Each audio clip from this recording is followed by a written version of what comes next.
and bring the power of your mind and the power of your understanding, the power of your knowledge as an offering to a suffering world. What is the relationship between creation and power? And what is the relationship between creation, myth, and empowerment? So hold on to that and then think now what we've been talking about. Singing as power. Empowerment through singing. Empowerment through listening to the sound. Empowerment through the word. So all of these things have this sense of this.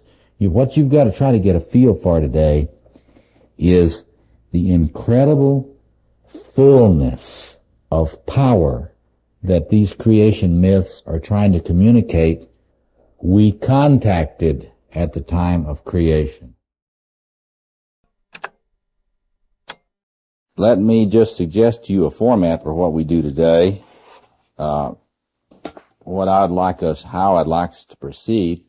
I'd like to spend the morning portion, at least a great deal of it, looking at mythology, psychology and mythology, different ways of thinking about psychology and mythology, a Jungian way of thinking about that.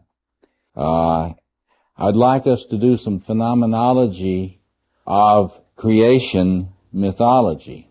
And I'd like to draw on each of you, so be thinking about creation myths you know about, because I'm going to ask you to mention them when we start doing our phenomenology.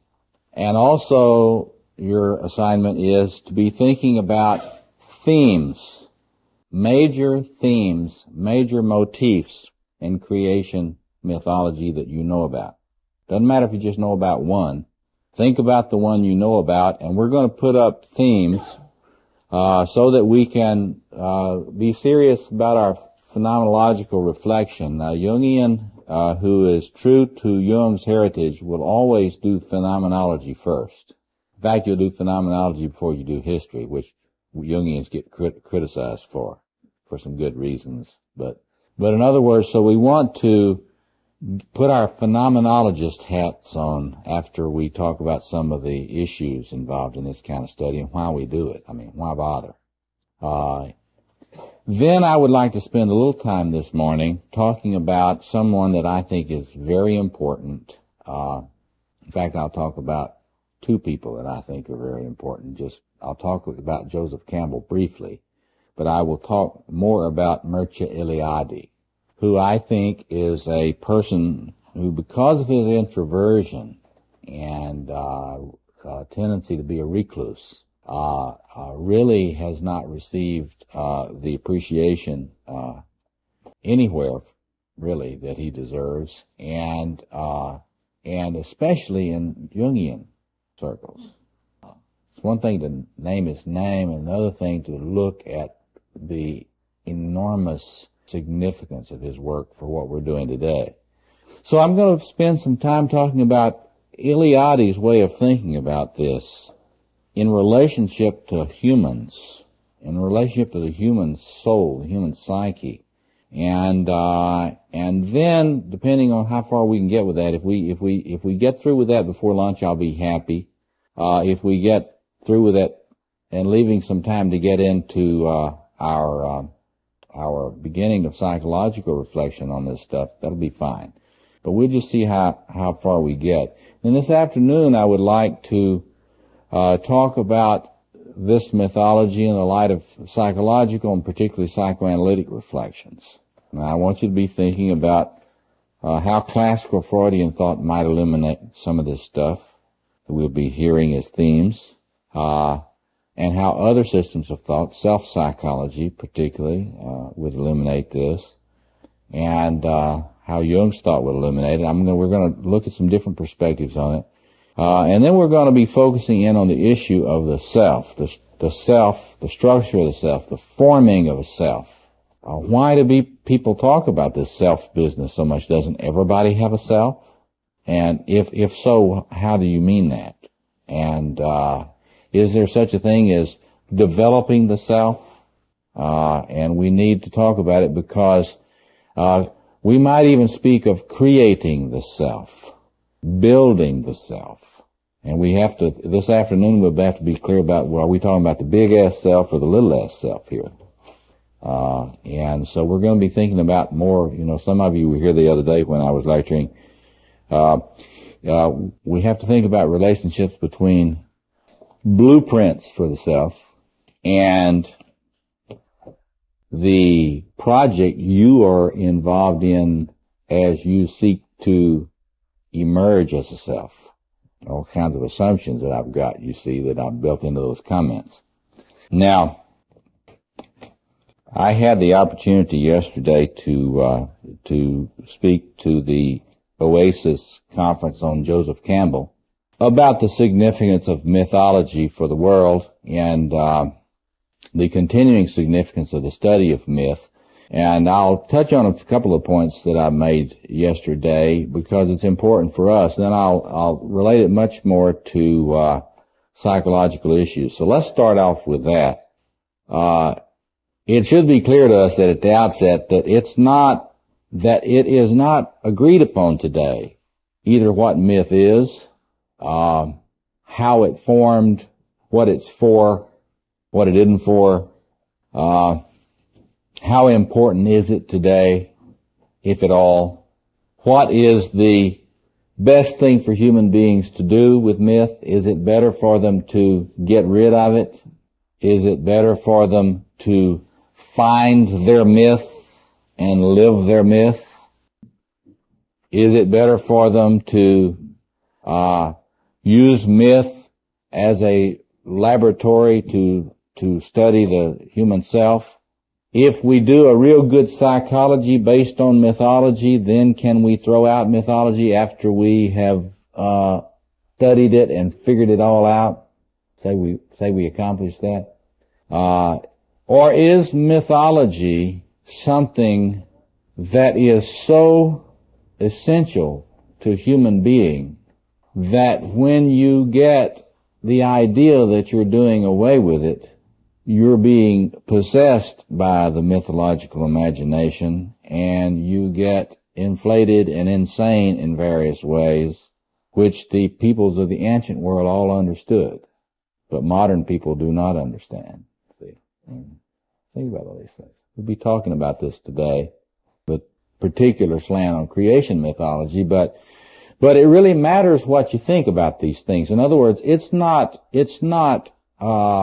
just a ho-hum issue here, because it really has to do with your view of human being, your understanding of the essential nature and dynamics of human being.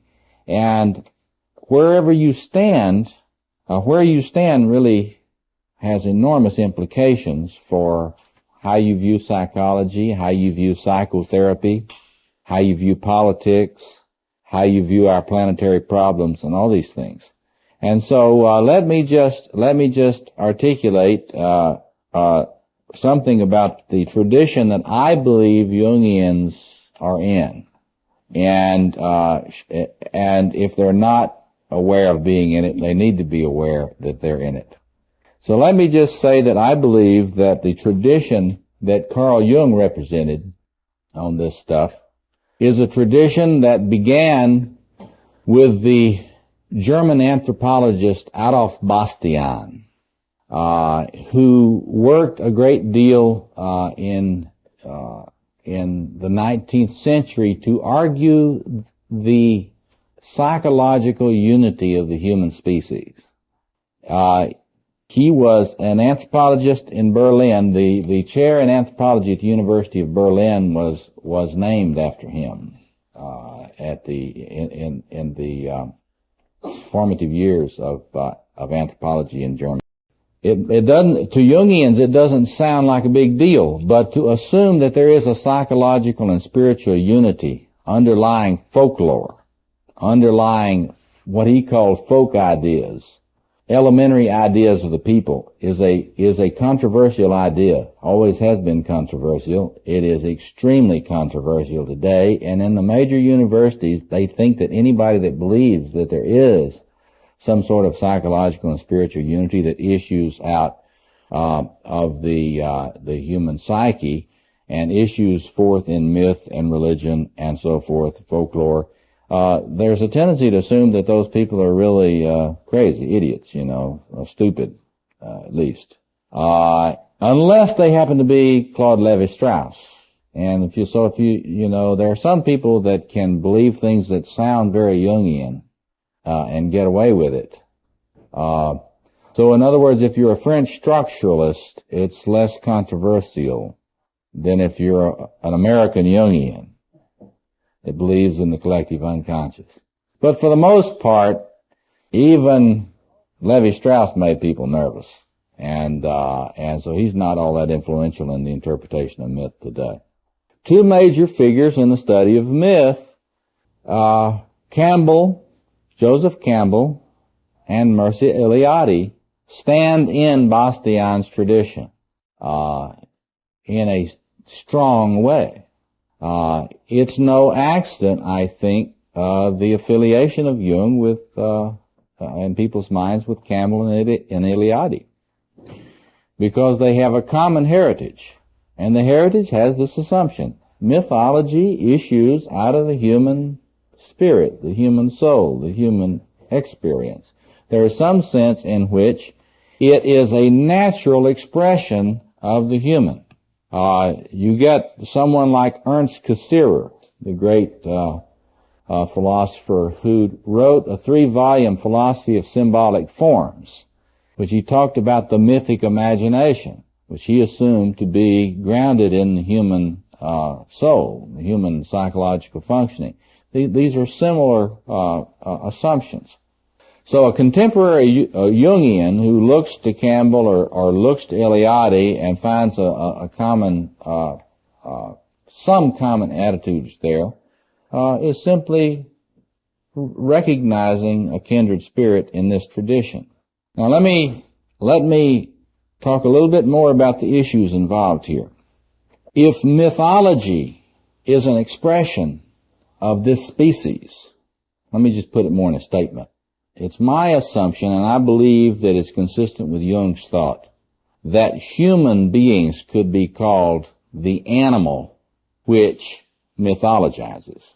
In other words, from my point of view, and I think it is a Jungian point of view, a classical Jungian point of view, mythology is animal behavior of this particular animal.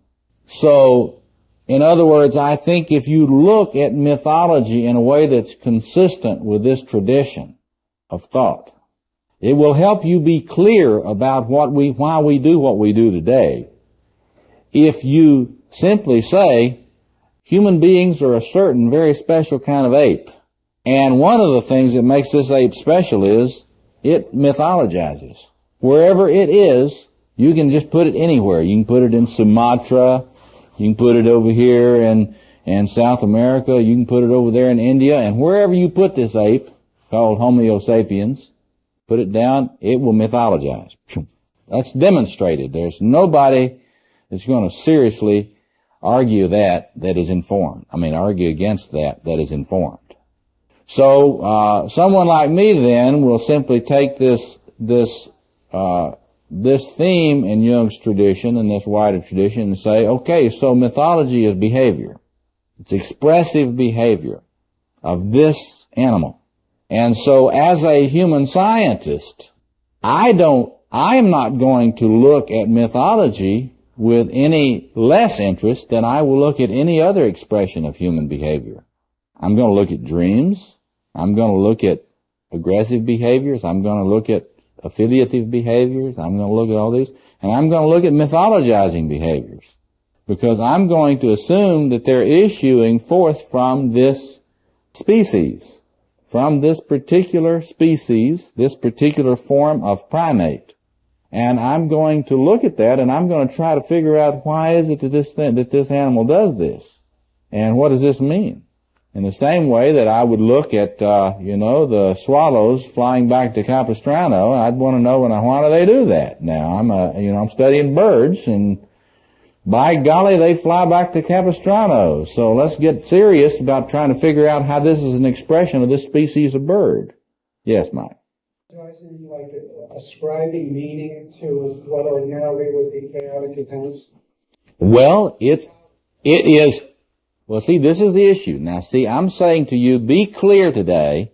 When you go out and you run into some university professor who teaches courses in mythology, and has got a PhD from Harvard or someplace, and therefore is supposed to know all about myth and really understand it and all that sort of thing, you need to understand that the point of view about myth that they're going to likely have been socialized into in the politically correct environment of the university is going to be an attitude toward myth that does not view it as this kind of universal expression of human personalities that is grounded in especially not if it's grounded in any kind of deep structures.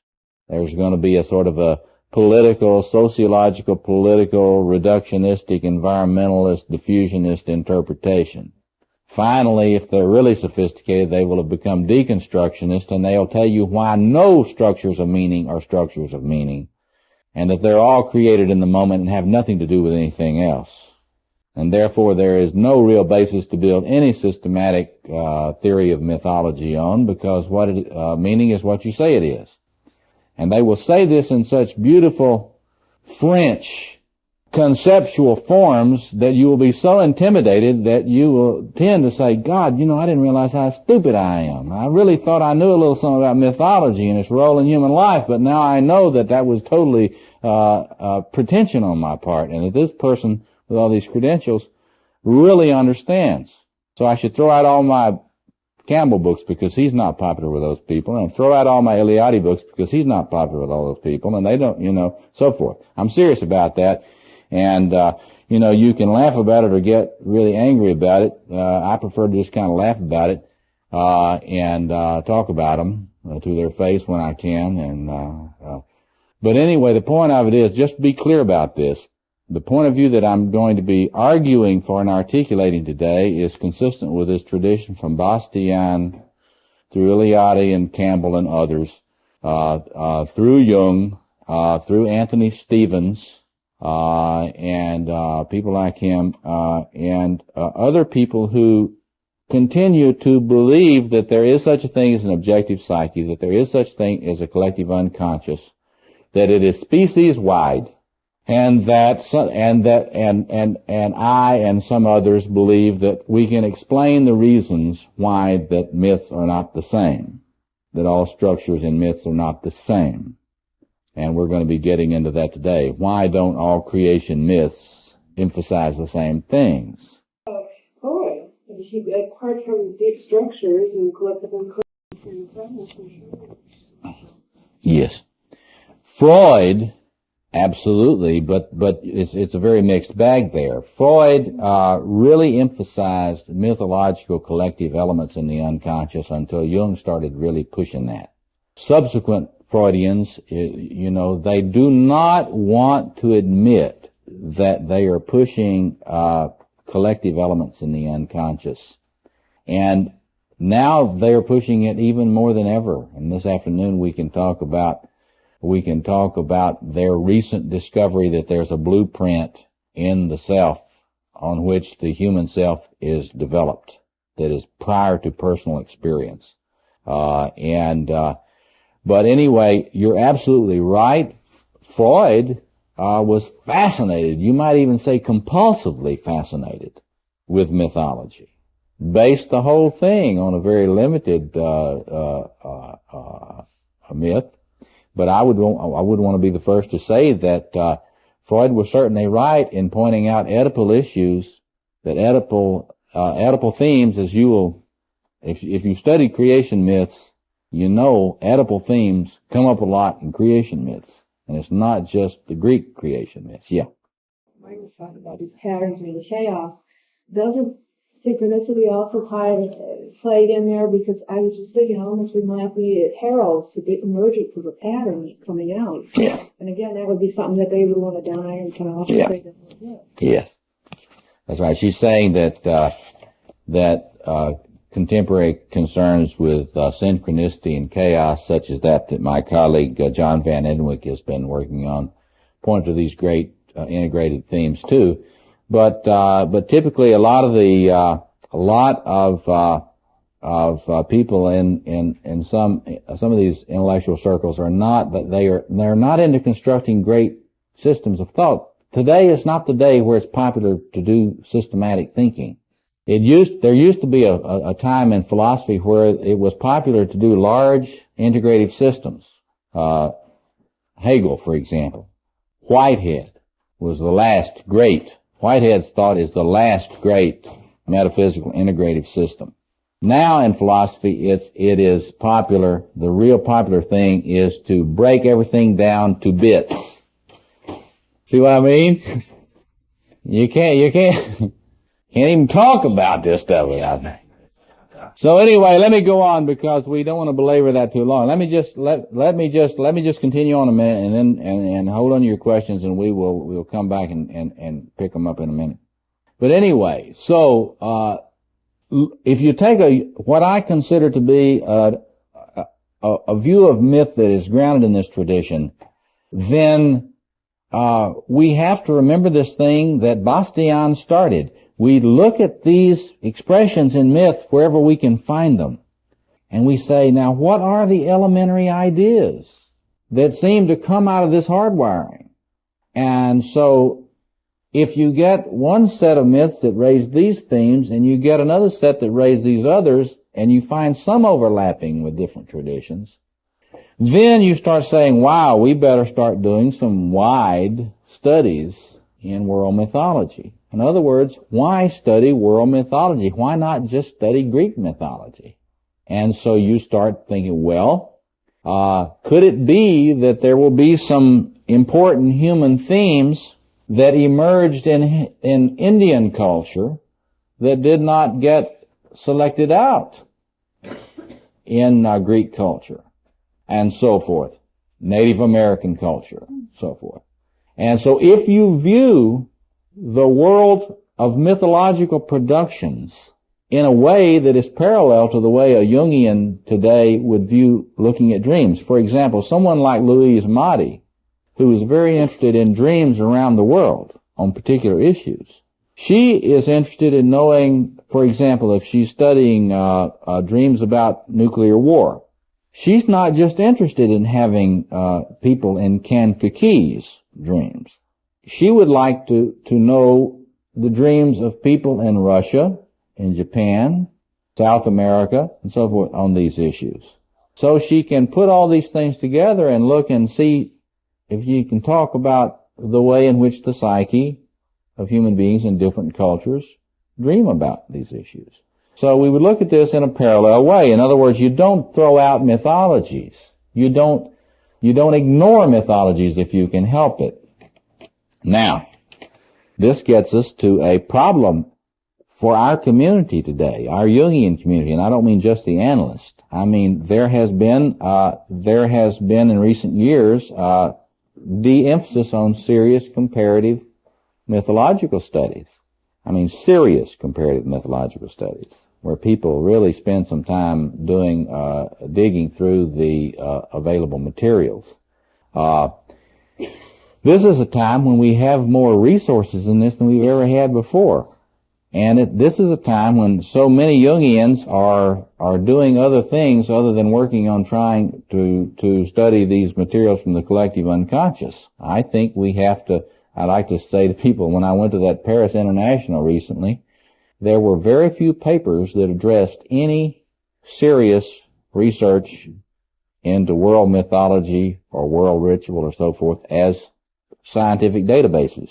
Now that is not Jungian. When you can have an international conference and nobody's doing any serious work in Jung's tradition on that.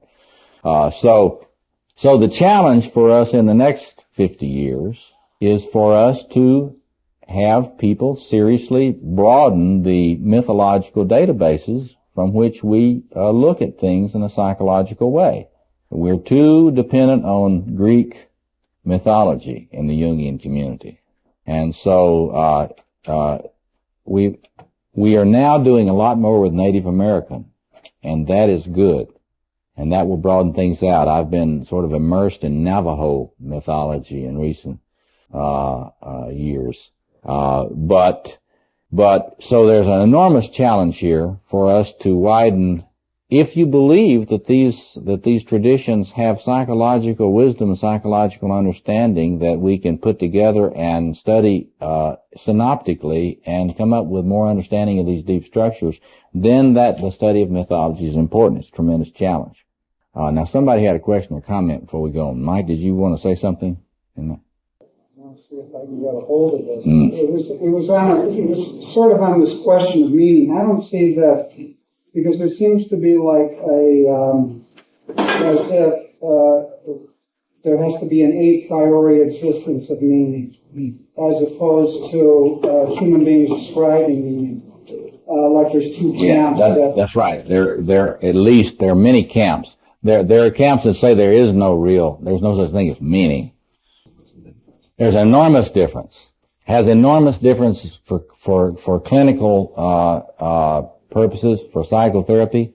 For example, if you are working with someone who's dying and you have an existentialist point of view or a deconstructionist point of view about death, and okay, but I'm just saying, I want to touch this, and then we have to go on, because we could spend months dealing with that issue. But it's like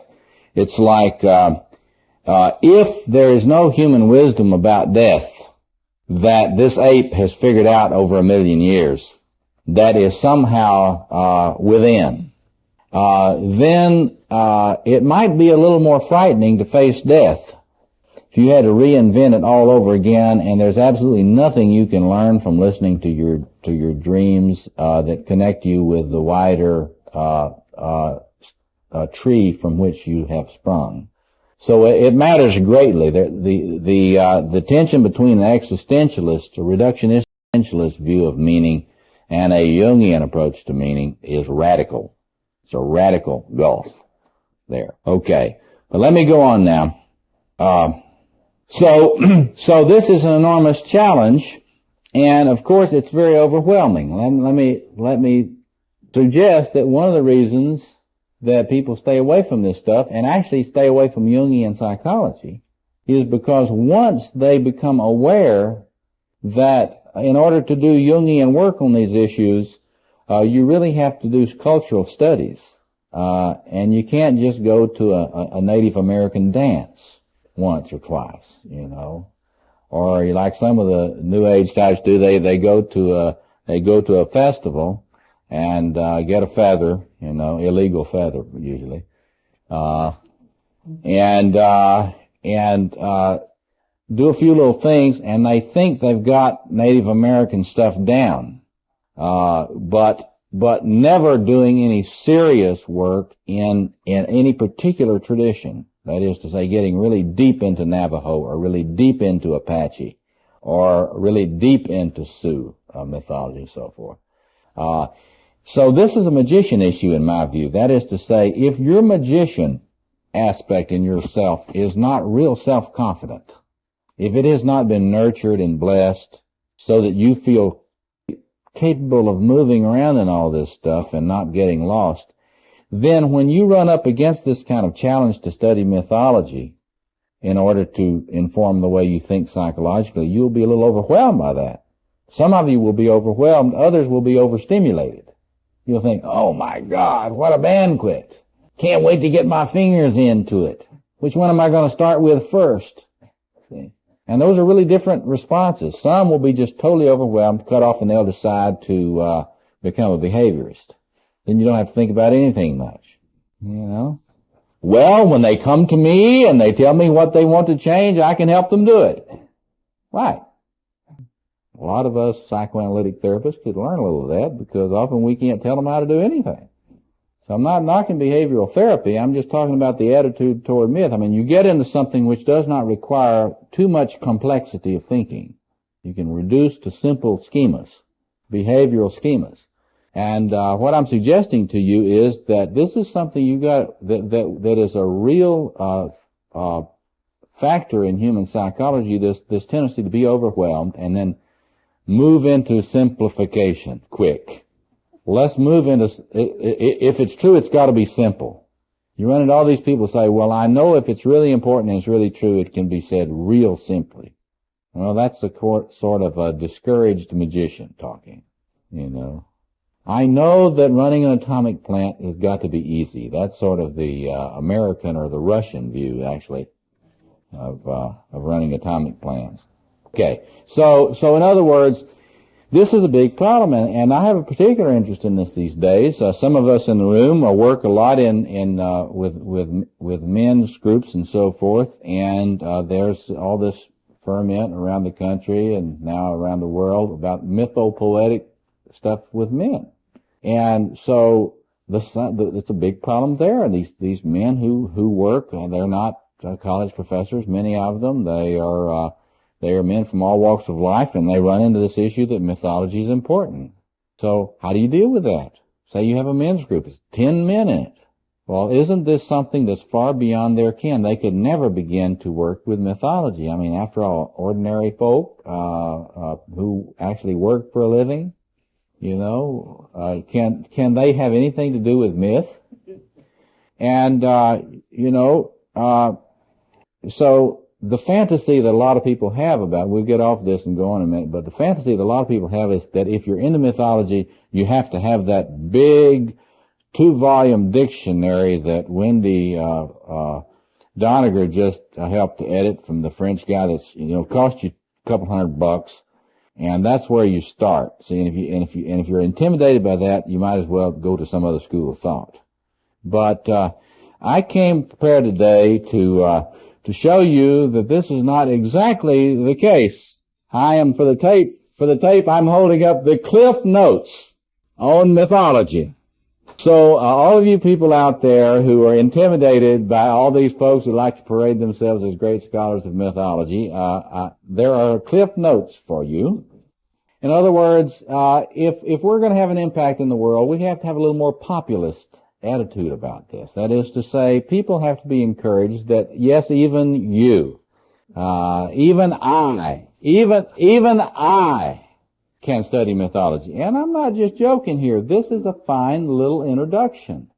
And if you hadn't got it, you might want to get it. Egyptian, Introduction to Mythology, Egyptian mythology, Babylonian, Indian, Greek, Roman, Norse, go ahead. That's good. An honest person. That's right. I affirm, one of the things is, see, how do you learn mythology? Any way you can. Any way you can. And you gotta get this. This is not something that belongs to people with 3 PhDs. This belongs to human beings. You see, the thing about it is, before we got so hyper-professionalized, who was it that were the experts in mythology? It was storytellers, but who told the stories? The elders in the tribe. Was that just 1 or 2 folks? No. The older men and the older women stewarded these stories for their tribe.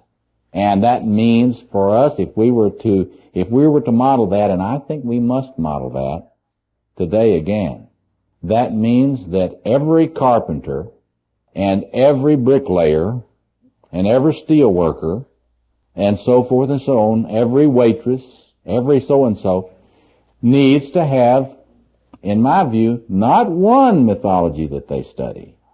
They should try to get an overview of these things, but they should take upon themselves to learn 2 traditions fairly well. Because in the context of a women's group working on these issues, or a men's group, or a Jungian group, you can share your knowledge. So if you got 10 people, it's possible that you might have some familiarity with major human themes in 15 or 20 traditions. Now that is not only possible, I'm not just making this up, this is already being done all over the place today. And so it's very important for us to get this thing out of the idea that if you weren't a member of Eranos, the circle of Jung and his intellectual elite, then myth is not for your study. Yes, ma'am. I thought I had read in the trickster book I read on, if I'm mistaken, I thought they had said in there, it was talking about the Indians, at least a group of them, and that they had, their storytelling, their stories, it was like, if I remember, that a certain person would be selected to carry a particular story, and it might pass down one way. They could even sell it, I think I got the idea. They could pass it on to somebody else, and so that person or a couple people would... Oral tradition. See, this whole thing about the oral tradition, if you don't know about that, that's something you should try to learn about. Because before the emergence of print and books, human beings memorized these stories, and they memorized them in enormous detail, and they passed them on. In fact, the stories did not change much at all over long, long periods of time. When you get books, then people don't have to pay attention anymore. That's the theory. And then we get television, and you don't have to pay attention at all anymore. See? But what I'm suggesting, and I'm not just to me, this is not merely a sort of an ancillary sort of unimportant issue. We need to do this. We need to do this so that human beings around the world have a sense of ownership of these traditions. That they don't belong to the Zuni, they don't belong to the Apache, they don't belong to the Zulu.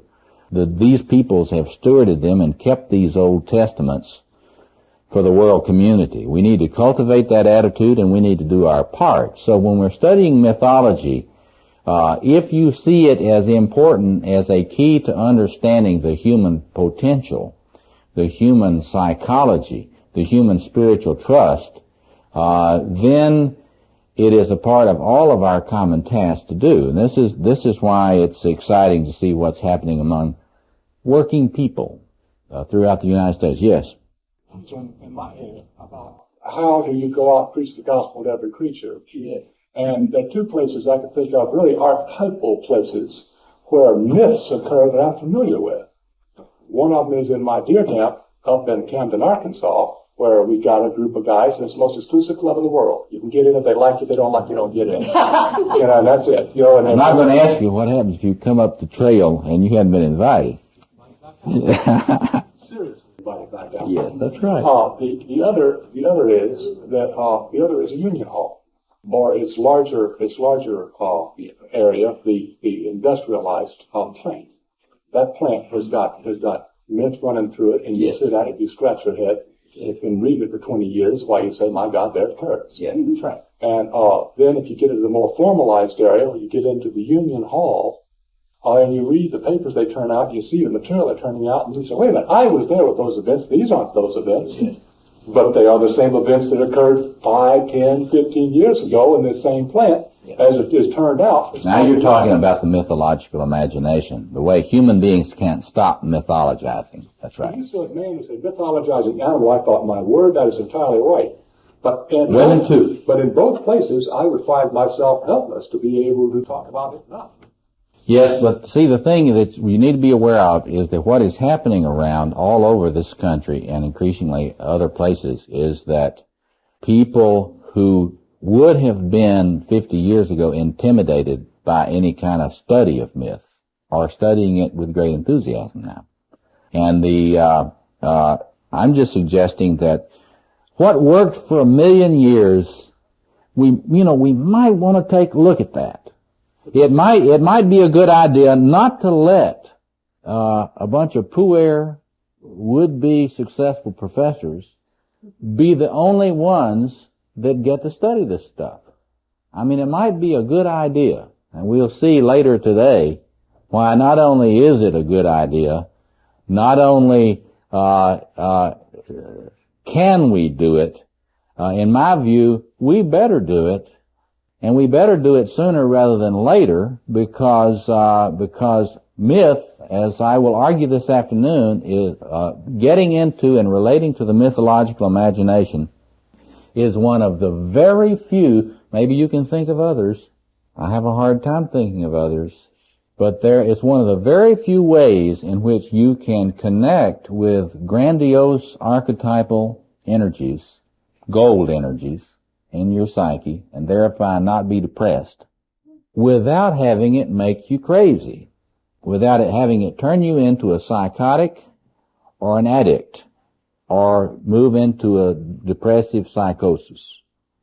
Moderns major in depression.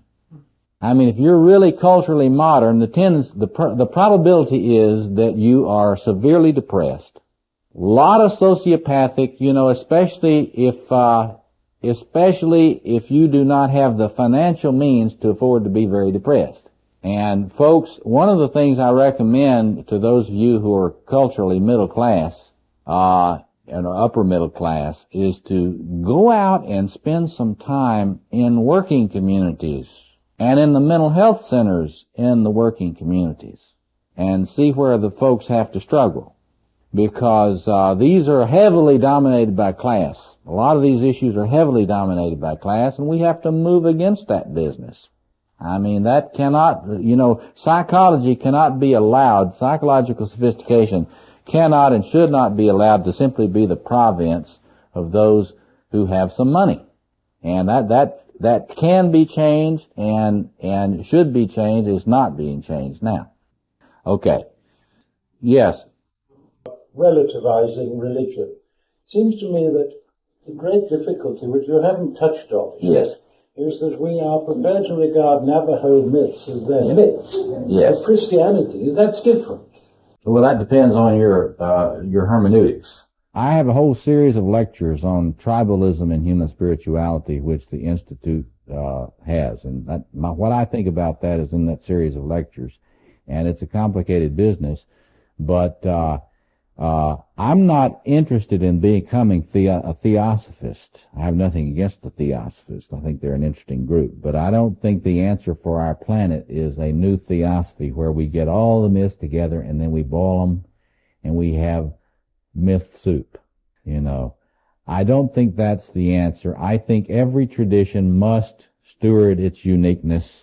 And that's why I say there's no such thing as generic Native American. Sioux is not Navajo. Mescalero Apache is not Zuni. And so we need to have much more serious stewarding of specific traditions of each group. And so I don't see a necessary conflict between whether or not you steward your tradition. The question is, what do you do with it? Who do you steward it for? Are you a hopeless tribalist that's intending to impose your particular tribal vision on the entire planetary community? In my view, if you are part of the problem for the human race, and I'm going to work against you with everything at my disposal.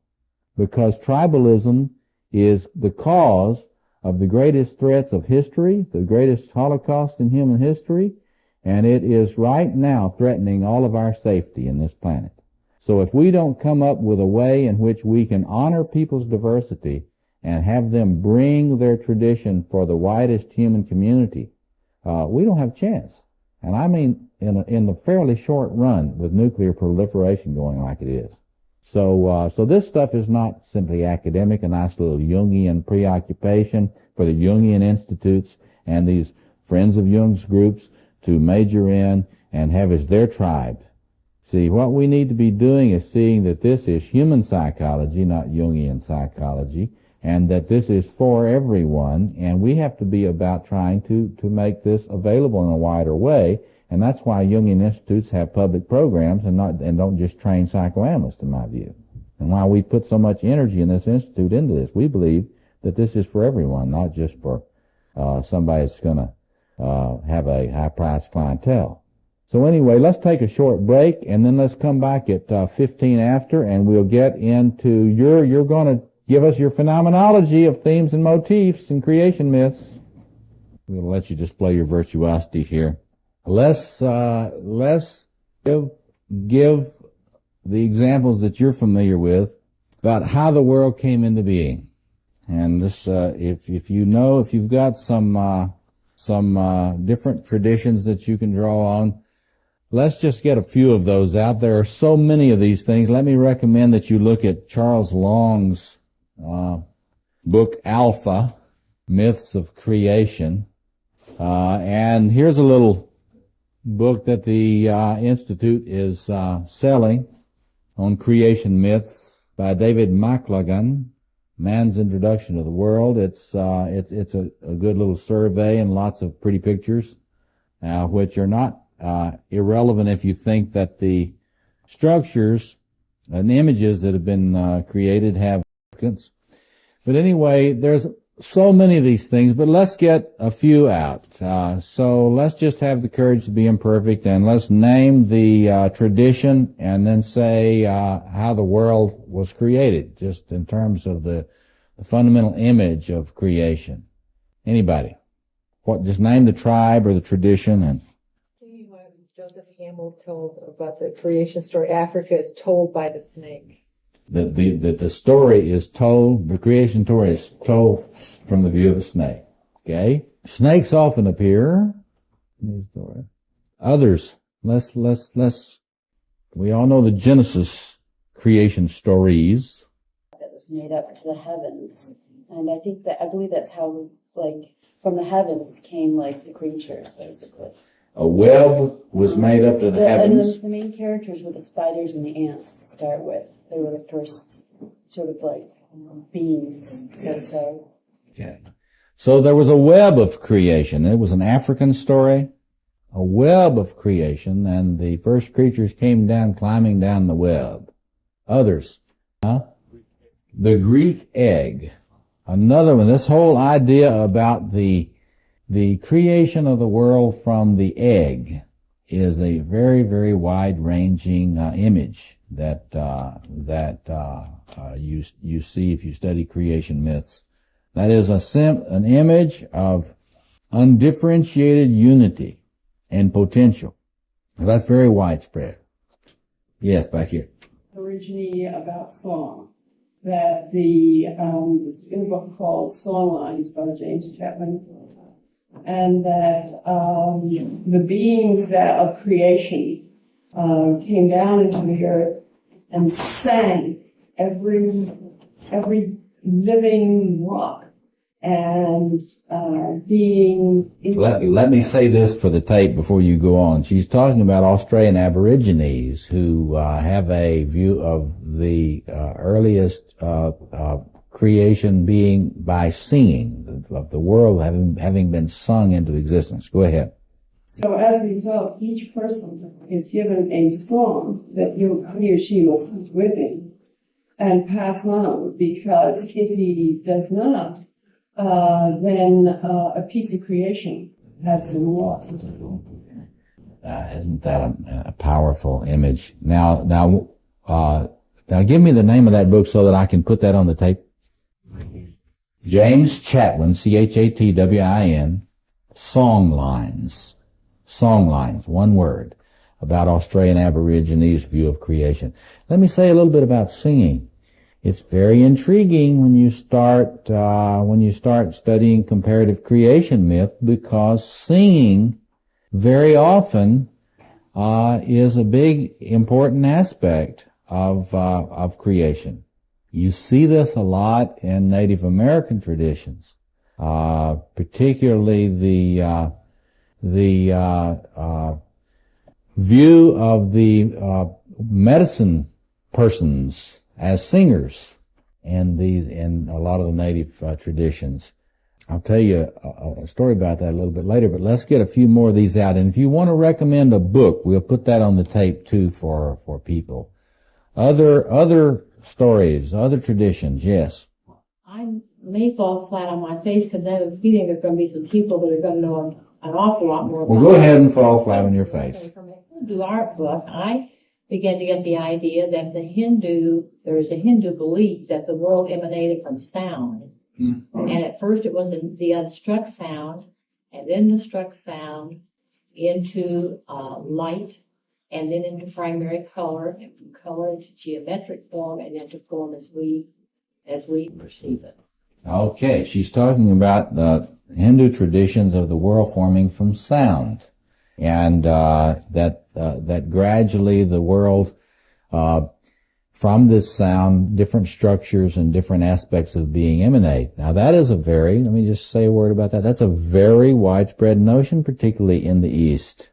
The Buddhist traditions have a lot of that same kind of emphasis. And if you study Tibetan Buddhism, in particular, It's no accident that people who are trying to bring about Shambhala, which is sort of the apex of the creation, chant, ring bells, have certain sounds that need to be played on horns. In fact, if you listen to, you can get a lot of this music now from the Tibetan Buddhist community and listen to these chants and these sounds. But it's Hindu and Buddhist visions of the importance of sound. Yes?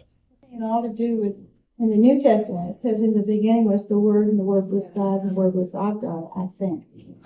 The New Testament idea, she's speaking of this idea of the creation issuing from Logos, which was interpreted in a sort of a Hellenistic way, as it was word, but it had much more of a sense than we have today about the creative emanation of words. So it would be related more to the creative sound, the creative voice. You know, in Genesis, and God said. Say that again? The deed. Yes, the deed, she's saying, is an alternative definition for logos. So there is this sense of this. Now, there's one thing I want you to flag now, to context a lot of these things, and that's the issue of power. What is power, see, in the context? Because now, if you think about this whole issue, and when I talk about Eliade before lunch, more in terms of his views on this, we'll see the importance of what is power, what is powerful, what is the relationship between creation and power, and what is the relationship between creation, myth, and empowerment. So hold on to that, and then think now what we've been talking about. Singing as power, empowerment through singing, empowerment through listening to the sound, empowerment through the word. So all of these things have this sense of this. What you've got to try to get a feel for today is the incredible fullness of power that these creation myths are trying to communicate.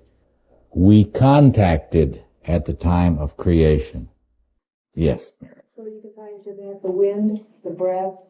The wind, the breath, the Spirit, the Holy Spirit. You were just going to comment that could be conveyed before literacy was through orality. So the importance of sound to all those cultures. And here again, she's emphasizing what we were talking about before the break about oral tradition. When we talk about oral tradition, it's not just these people didn't know how to write or didn't know how to have printing.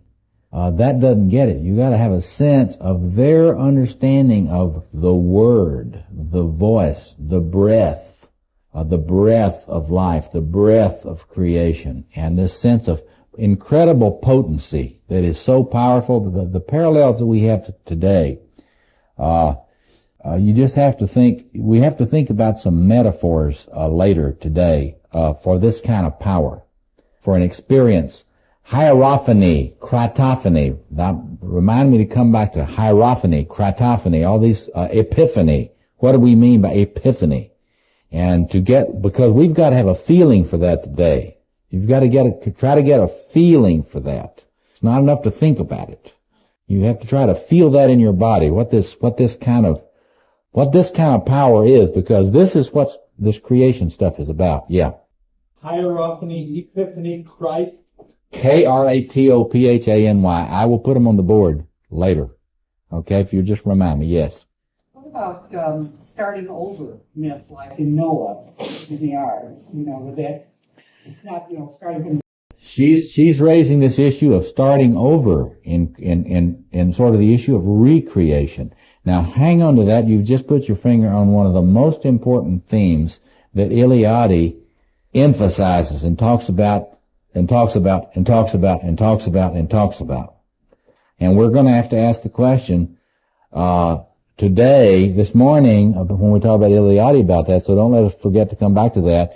And then this afternoon, when we're talking about psychology, we need to raise this question. Now, could it be that this issue of human beings talking about starting over has something to do with our experience psychologically? I don't know if any of you ever fragmented, but I have been known to fragment occasionally. And we need to talk this afternoon about the relationship between fragmentation, disintegration products in the psychology of the human self, and creation myths. Because one of the things this afternoon that we'll get to is, I really think that this is primal psychology, self-psychology. The creation mythology is primal, primordial, self-psychology. That they knew about what it was like to try to live and try to maintain a self in the face of history.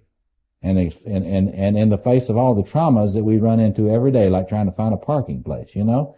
When I approached that parking space this morning, and I drove up there and I put my quarters in it, and they came out the little thing, and I put them in, and then they came out again, and I put them in a third time. I'm not too quick, you know. I put them, and then I read the sign that says, cards only, which is a new thing, see. I did not feel particularly affirmed. My narcissism and my grandiosity was not met with attuned empathy. It didn't matter that I was the speaker today. Go ye unto another parking lot, right? So I really did not find that an experience which affirmed my grandiosity. It did not help me relate to it well. I became depressed and depleted for a few minutes. I'm not kidding you. And this is where we live. And we need to start monitoring these ways in which our created self comes to an end in some of these, or at least it begins to shake a lot. And we need to think about this in terms of self-psychology this afternoon. But let's get a few more of these. Yes, right here. Series of myths, and I know that there are some African myths and there are some Native American ones where the world's not exactly created, but it has to be reached, where beings negotiate various levels until they reach the world. She's saying that there are some myths where the emphasis in the earliest myths is not about creating the world, but it's finding some way to get to the world. Now that's intriguing, especially if you spend any time thinking about the structure of the self. That is to say, could it be? See, could it be? Now I'm not even going to talk about my model of the self there, but we just use Kohut. Could it be that this is some intuition in human beings about a cohesive self-organization? That being a human in a body is one thing, and arriving at what Kohut calls a cohesive self-organization is radically a different issue. See, we don't know, but it might have something to do with that. That is the idea of getting there. This also, I think, relates to that Christian idea of sin as hamartia, falling short of the mark. Not so much what you did, is that you're not there yet. Where are you not? What is this mark? Well, it may have something more to do with self-psychology than people have thought. Okay, but other stories. Yeah, John.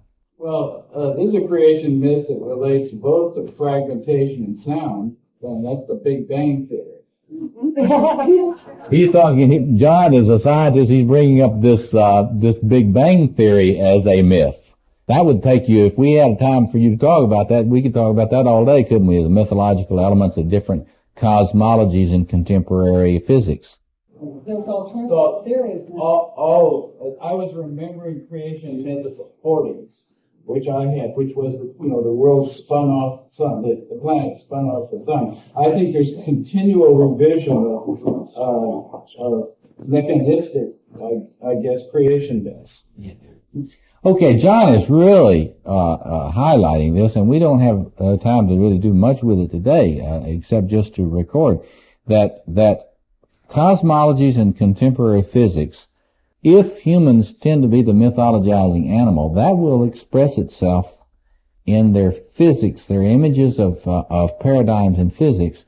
And I think it was the other day when we were talking that I said that I think that even the choice of 4 couples for staffing the Mars mission is really based in the mythic imagination and not in anything particularly practical.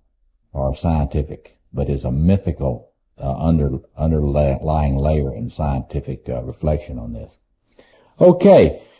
Others. Come on, let's try to get some other cultures in here. Yes. Creation by thinking. What tradition? Well, I've seen this in Grimble's Pattern of Islands. I think von Franz quotes it. Von Franz quotes something about creation from thinking. Yes. As consciousness. Yes. Is that assumed to be real or an illusion in that world? The world.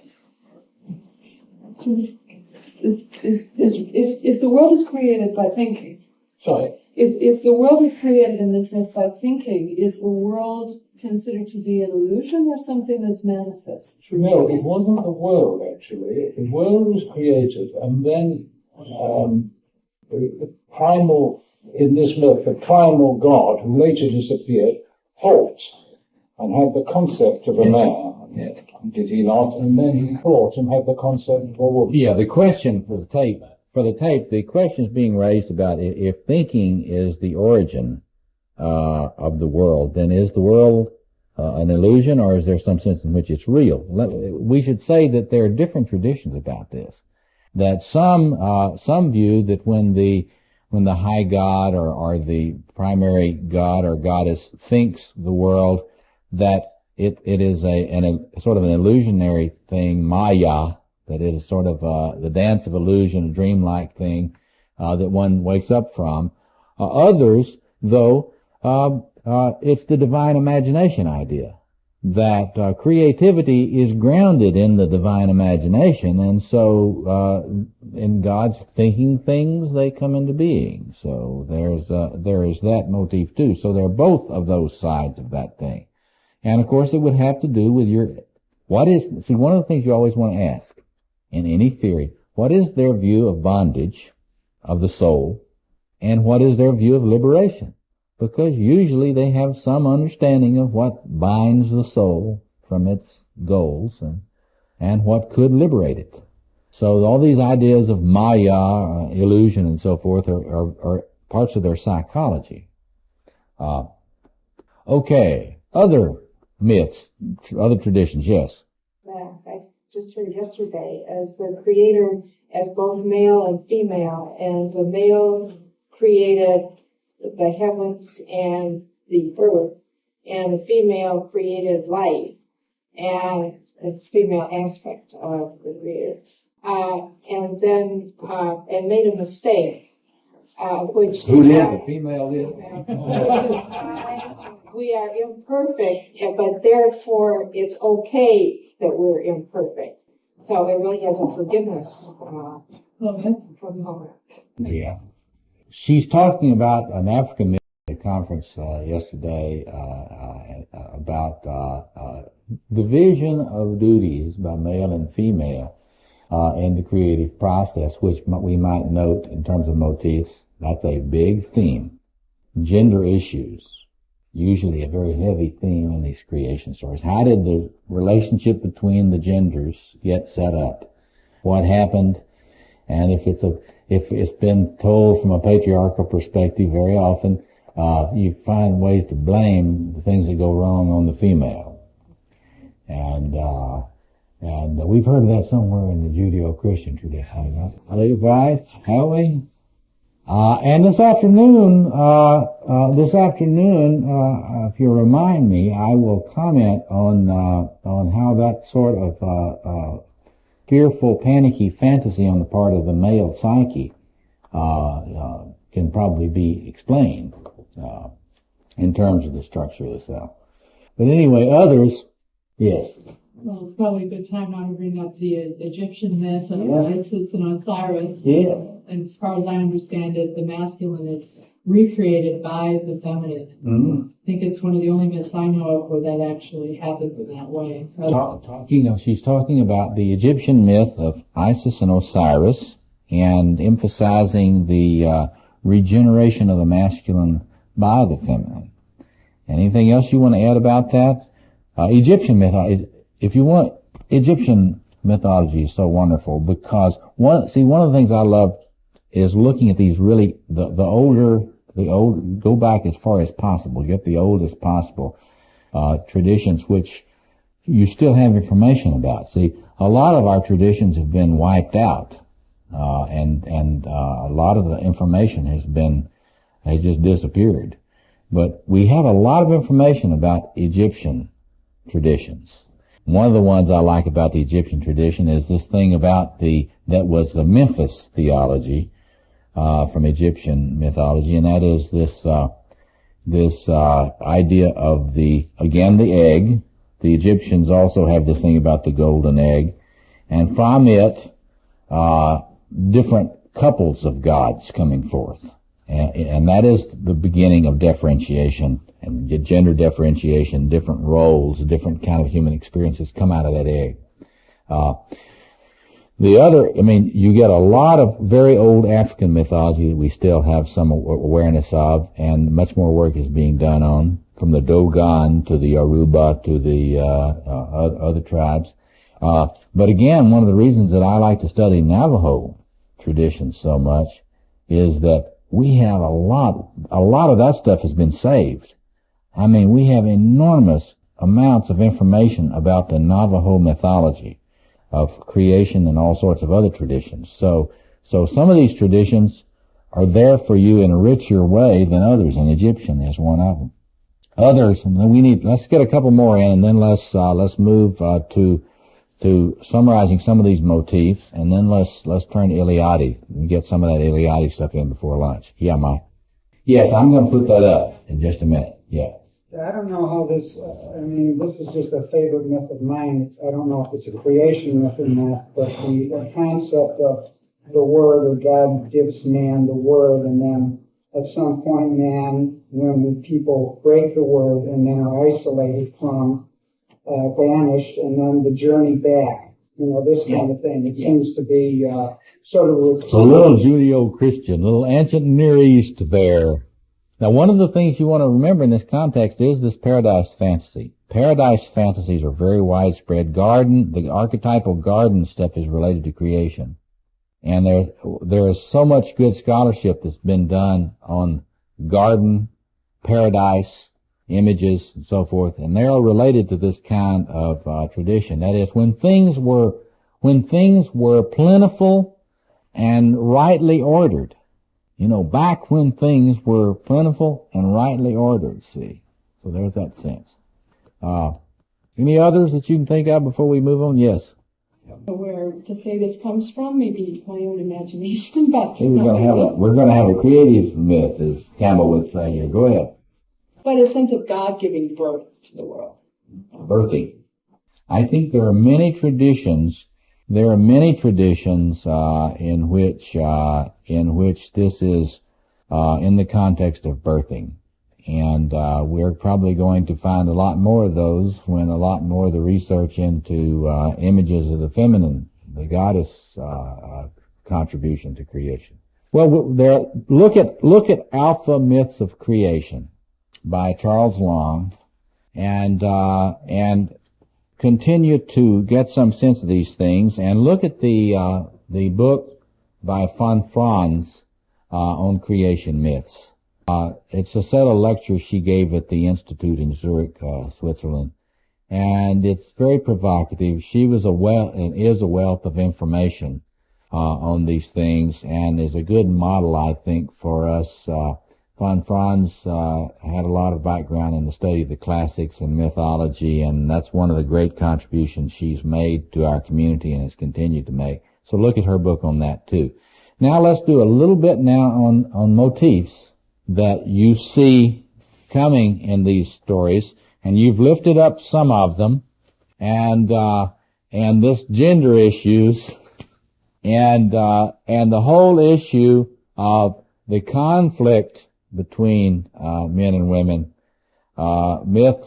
Creation myths will often talk about why conflict between men and women occur, and they will very often talk about how that conflict is reconciled.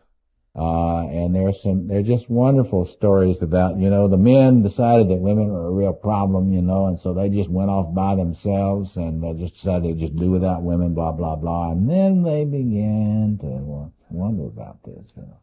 And you get that kind of theme, and they decide they'd go back and try to cooperate a little better.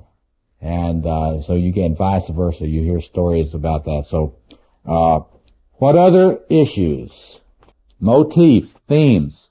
Drop or dew is often the beginning of a world. From the deity's realm to manifestation. Right. How does manifestation occur? That is, manifestation or emanation. That is, how do we get all this world, as the Buddhists say, of the 10,000 things? I mean, where does all this come from? And so there is a sense of there is this sense of the diversity, the origins of diversity and diversification. And that's a big issue. The origins of diversification. Now you need to think, for our purposes, about this afternoon, about this whole question of unity and diversity in the psyche. One of the things, if you study psychological testing, and you read MMPI profiles, or you read Rorschach profiles on people, one of the things that you will notice them picking up on is, now working with people, is how well this person relates to diversity. What does this person do when they're confronted with diversity and complexity? Can they engage living in a world which is diverse, or does this frighten them so badly? In other words, does chaos threaten to creep in when I encounter diversity? And what do I do when I encounter this diversity? Do I just deny that it exists? A lot of people do. In fact, the less organized a personality is, we're into the afternoon's issues, the more denial of diversity there will be. You follow that? Now that's a fundamental important political issue. You get me?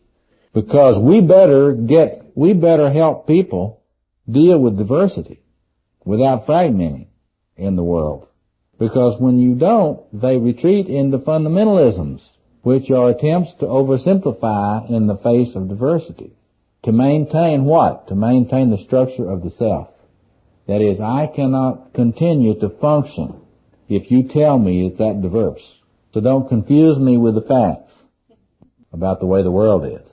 This is a big issue, and it is a self issue. It's a self-psychology issue, and it's one that these creation myths always address. In fact, you get all these stories about, well, you know, how many animals are we going to create here, you know? And Crow said, no, we're not going to have any other kind of bird, you know? And Blue Jay agreed with him. Think about that. Other themes, dynamic and static. Okay, now see, in other words, if we really had time, we would get into all these antinomies, right? All of these oppositions, dynamic and static. Give me a couple more. Light and darkness. Right. Right. Get that? She says good and evil as a polarity. Now this is a biggie, and every creation myth that is very elaborated is going to talk about how evil gets into the human world. Who done it? See? Wet, dry. Yes, wet, dry, water, earth, but not just water, earth, air, fire, water. 4 elements. I mean, and traditions ranging way around the world. You get this 4 element stuff. 4 elements, 4 winds, 4 directions, etc., etc. So it's not just one opposition. That this diversification thing starts, and you start getting the struggle with quadration, which we can talk about later. Yeah. Those fire, earth, water, and air, they'll break off to dualities that match up. Yeah. She's saying that once this the duality to 4s, to 8s, to other patterns, and this is this fascination in human history with numerology. Numerology in relationship to what? Numerology in relationship to what is real.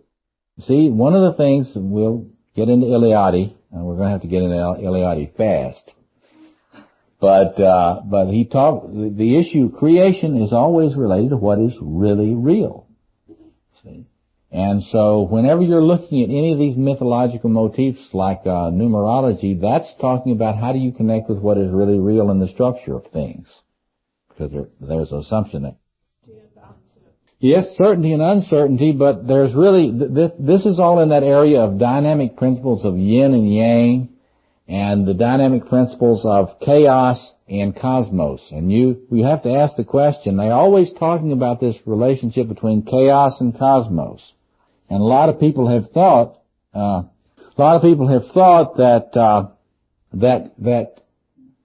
cosmos is sort of fixed. It's not a dynamic concept. I think they're wrong about that. I think that all this talk about chaos being an ongoing principle in things is more related to this tension between structure and anti-structure that probably exists as a polarity in the ultimate nature of things. That deconstruction, I mean, I zap them a good bit, but, deconstruction is an important move in life. And if you can't deconstruct something that needs to be deconstructed, then you're trapped in the old. And you can't go on with regeneration. So those people that emphasize deconstructing old patterns are holding up one end of the stick here. See. That's right. And she says creation and destruction, and you might even want to phrase it, what role in creation does destruction have? See. Yes. She's raising this issue of Shiva and the dance of Shiva in creation and destruction. That's a wonderful mythological system. And you've raised another thing. We were talking earlier about singing the world into existence, and all that so forth. Dancing the world into existence. You get all of this relationship of dance in creation, too. So anyway, it's a rich group of motifs and themes, but polarity is a big issue. How do the polarities come into existence, and then what do you do about them? How does diversification come in, and how do you find an adequate amount of unity in the context of diversity? Now, I want to suggest to you here again is that these are themes in self-psychology. These are all themes in self-psychology, and this afternoon we'll be thinking about this issue of building a self, if you think mythologically, is parallel to the issue of building a world. Creating a self and creating a world, in my view, are parallels. In fact, in my recent research, it's finally hit me that if you study mythological geography of cities, of worlds and cities, that you actually have a paradigm for the structural formation of the human self. That, in my view, can be interpreted in the context of self-psychology, and would help us if a Jungian kind of point of view on this is right. Then, when we look at these ancient mythological paradigms, we're seeing a projected form of the actual blueprints and structure of the deep self. Now, I believe that's literally true. And we will talk about some of the implications of that this afternoon. But let me I got 15 minutes to talk about one of my favorite topics, and that's Eliade, and let me write his name up here. Romania. He came from Romania, and let me just mention a few of the books. I actually think that for lay people working on this stuff, people often ask me, well, what do I study in mythology? Who do I study? And I say, well, read all of Campbell's work and read all of Eliade's work. Time you got that, you got enough. You can get by if you've done that. See? In terms of approaches to this, and the reason I think it's important to read Eliade here, he was not, in my view, one of the greatest theoreticians in the world. That is, he did not elaborate theoretical models of the human psyche and soul and of mythology. What was he? He was one of the greatest catalogers and collectors of all time. And he collected information about these traditions. And one of the things that will strike you about his books and will bore you unless you know what you're doing is the way that he endlessly reiterates. In the blank, blank, blank of the blank, blank, blank culture, the people do this. And then in the blank, blank, blank culture of the blank, blank, blank culture, the people do this. And then he just lines them up. And he is just overwhelming you with data. But if you're looking to him for that, you won't say, this guy's, all he's doing is being repetitive. I mean, if you know that what you're looking for is evidence for patterns that he's trying to tell you about, then you won't get irritated with him and angry with him. You will find it a kind of a rich banquet. Oh, well, tell me more about stone symbolism. And so the first book you want to look at is this book, Patterns in Comparative Religion. And where Eliade often, in his early career, he used the word archetypes a lot. Then he got to the University of Chicago, and he found out that Jung was not, to say the least, in at the University of Chicago. So then he started using the word structures. And so when you're reading Eliade's work and you come on the word structure and you're a Jungian, you can read that archetype. But let me list a few more books, and then say a little bit about, pick up some of the themes you've already mentioned about Eliade's work in relation to this. You want to look at cosmos and history in the context that we're talking about today. Of course, the book The Sacred and the Profane, and the book Rites and Symbols of Initiation. And there are many, many, many others, but that gets you a sense of the eternal return, which we're going to come to now. Let me just outline a few of these ideas of Eliade. He emphasizes what happens in illo tempore, that is, in the beginning. So, creation mythology is at the center of his work. Charles Long was an Eliade student. So Long's book Alpha issued right out of his study with Eliade, and is based on the centrality of creation issues in Eliade's thought. Okay. Eliade assumed that peoples around the earth who were not modernized yet all assumed that the key to life lay in understanding what happened in the beginning, in illo tempore. And not only in understanding what had happened in the beginning, but in being able to connect once again with what happened in the beginning. See, it's not enough to know what happened back there then. For Eliade, in Eliade's understanding of human beings and the deep structures of mythology, his argument is that for peoples who are pre-modern homo religiosus, that is, religious human beings, or I would say mythological human beings, who lived in myth and through myth, that there was a constant attempt to return to connect with those spaces. And when we speak of sacred and profane space, we don't mean good and bad space, like moderns use those words. When we talk about sacred space and profane space, we're talking about the human need to find the center. Big word. Write this down for your understanding of creation myth. There is always, in Eliade's view, and I think you can find this in creation myth after creation myth, where can we find the center? Well, what is at the center? Well, maybe it's the world tree. Or maybe it's where the egg is. Or maybe it's where the web connects. Or maybe it's where the stepladder is.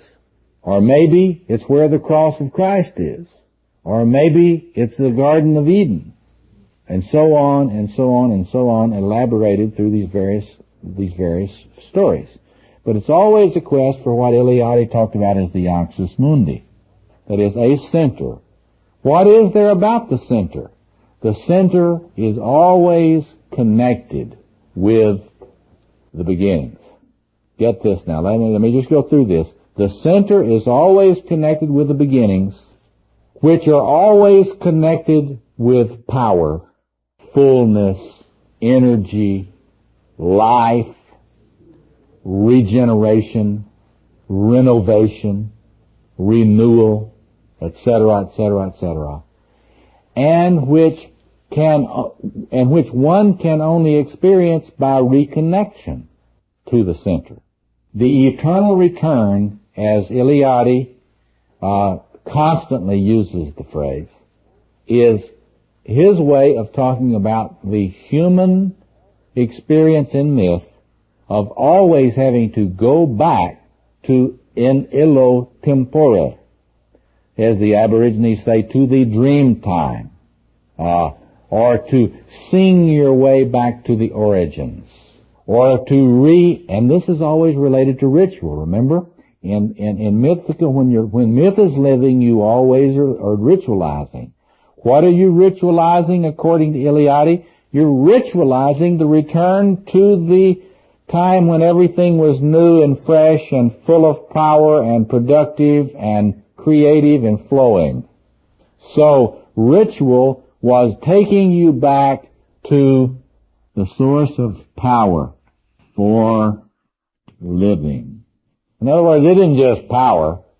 According to Eliade, these human beings were interested in reconnecting with this power because they felt like the world was running down.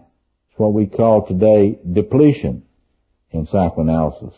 You know, when you feel like you have no vigor, you're depressed, you have no energy, and I'm working with you and I say, well now, what happened in your self-object surround to disappoint you, to put you into this fragmentation? See? So you can trace the historical event which led to your experience of the breaking up of your world, and therefore the loss, get it now, the breakup of your world and the loss of energy, the onset of depression, the onset of depletion, the lack of enthusiasm then, and no more ambition. When you are close to the energy of the beginning, you have ambition, enthusiasm for engaging the brave new world. When something has cracked your cosmos, all that energy disappears. And then you are not ambitious. Well, I was stupid to think I could ever amount to anything. Who am I? You follow that? Now that's Eliade is constantly in his work elaborating and documenting. And so when he's documenting this for you, just look at the footnotes. I love reading his footnotes because he had such an incredible richness of awareness of cultural materials that American scholars have lost touch with. But so this constant return for refreshment, the constant return to the center for regeneration and renewal for what? For living. So this is a theme that he plays over and over and over again. Getting in touch with the sacred then for Eliade was recreation, for living, for human living. Let me stop there. We've got about 5 minutes and let you, for those of you that have not had any encounter with Eliade, to ask me questions for clarification about that. We'll come back to that stuff after this afternoon. So, comments or questions or reflections? When you watch young children, you see this energy. It's all there. It's so amazing. Yes. And you say, where does it all go? Yes. She's talking about the way in which children seem to be very in touch with this energy as young children, and then later on, as we're so wonderfully creative as human beings, aren't we? I mean, we're able to turn alchemy into the idea of turning gold into lead. I'm not kidding you. Growing up in the world the way we've got it set up is turning gold into lead. And we even set up whole psychologies whereby if you have a sense of your gold energy, then you're really crazy. And we've got to get you out of that. We have got to get you to stop thinking that you're extraordinary and important, and you might be really important in some global way. And we've got to say, oh my God, look how archaic that grandiosity is that person has. They really think they might be important. We have got to do a lot of therapy many times a week with this person to help ground them into health, which is, stopping that thinking they're extraordinary. And I'm not kidding you. And turning them into ordinary people and seeing this as the goal of psychotherapy. There are a lot of therapists who envy and hate their patients who show this gold. When Robert Bly talks about be careful showing your gold, that includes with your therapist, because they will often pathologize it. And one of the things you need to notice with people you work with in therapy is when you finally get around to showing your therapist that you think that you really might amount to something one day, and if they kind of look away or kind of yawn right at that moment, you're dealing with a therapist that has not dealt with their own narcissistic issues, which is most of us. Well, most of us, if we're honest, are still dealing with our narcissistic issues. And one of the wonderful contributions that we'll get into this afternoon of Kohut and self-psychology, they have led us to a revolutionary change in the attitude toward this grandiose energy in the self. This ties up with the myth of the child. Yes, it does. He says that this ties with the myth of the divine child, and it certainly does. And you see, we live at a time in history, and then we can stop for lunch with this. We live at a time in history that is so critical and so full of potential and danger. A great deal of what has happened to our species is that we have come up in cultures, all cultures that I've ever been able to find are shame cultures. All these people talk about finding guilt cultures as opposed to shame cultures. I want them to show me a culture that's not a shame culture. Because we are tremendously, heavily defended against acceptance of this gold energy in people. And this afternoon we'll talk about some of the reasons why we are. Because this gold energy is also behind evil. Just a minute, let me finish this. And we have the opportunity now, though, if we could come back at this thing again and kind of rethink this in a fresh way, it is possible that we could address people's narcissistic needs in a healthier way. And it's possible that we might learn to help them ritualize once again around their grandiosity, their gold energy, so that they can use it more for the human, think Eliade here. That we can go back to that gold energy of the beginnings and get in touch with that and put it in service of human life and the planet. I get zapped a lot because people think that the idea that we could in fact survive on this planet is a grandiose idea. I get attacked a lot for believing that we actually might win the war for our planet's ecological systems. And there are a lot of people that when I say that, they get into their shame issues immediately. I want you to notice, if you were talking with a group of people and you let them know that you think that we might actually solve the population explosion problem, that we might actually reforest the planet, that we might actually educate children, that we might actually have clean water for everybody on earth.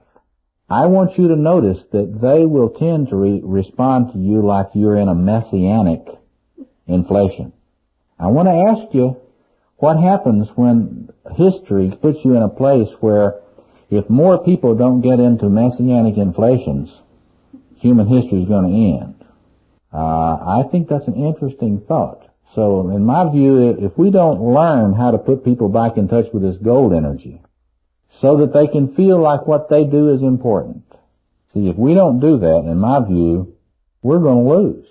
And what is going on in an enormous epidemic all around the world in many different issues is going to continue. I was listening to a report this morning. I spent some wonderful time traveling around in the Philippines recently.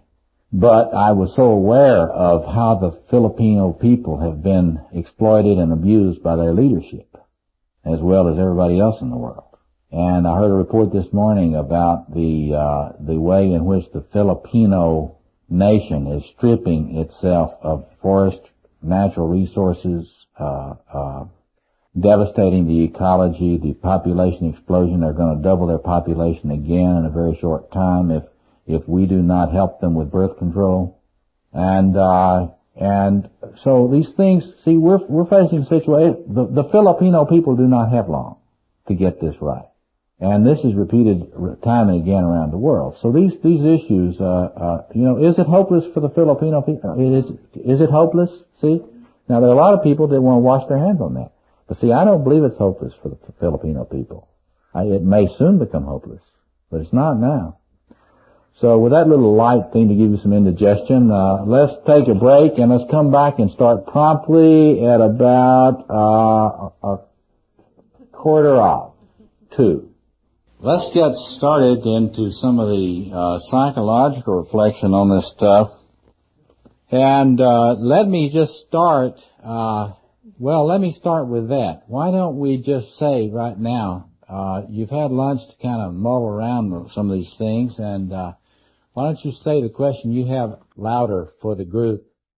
To make a distinction between the healthy narcissism that you were talking about, getting the gold energy, and unhealthy pathological narcissism. Yeah. He's raising a question of how one would distinguish between healthy narcissism or grandiosity or connection with the gold and pathological forms, and we should directly address that in this context this afternoon. Other things that came to you when you were ruminating over lunch. Last illustration you drew at the center.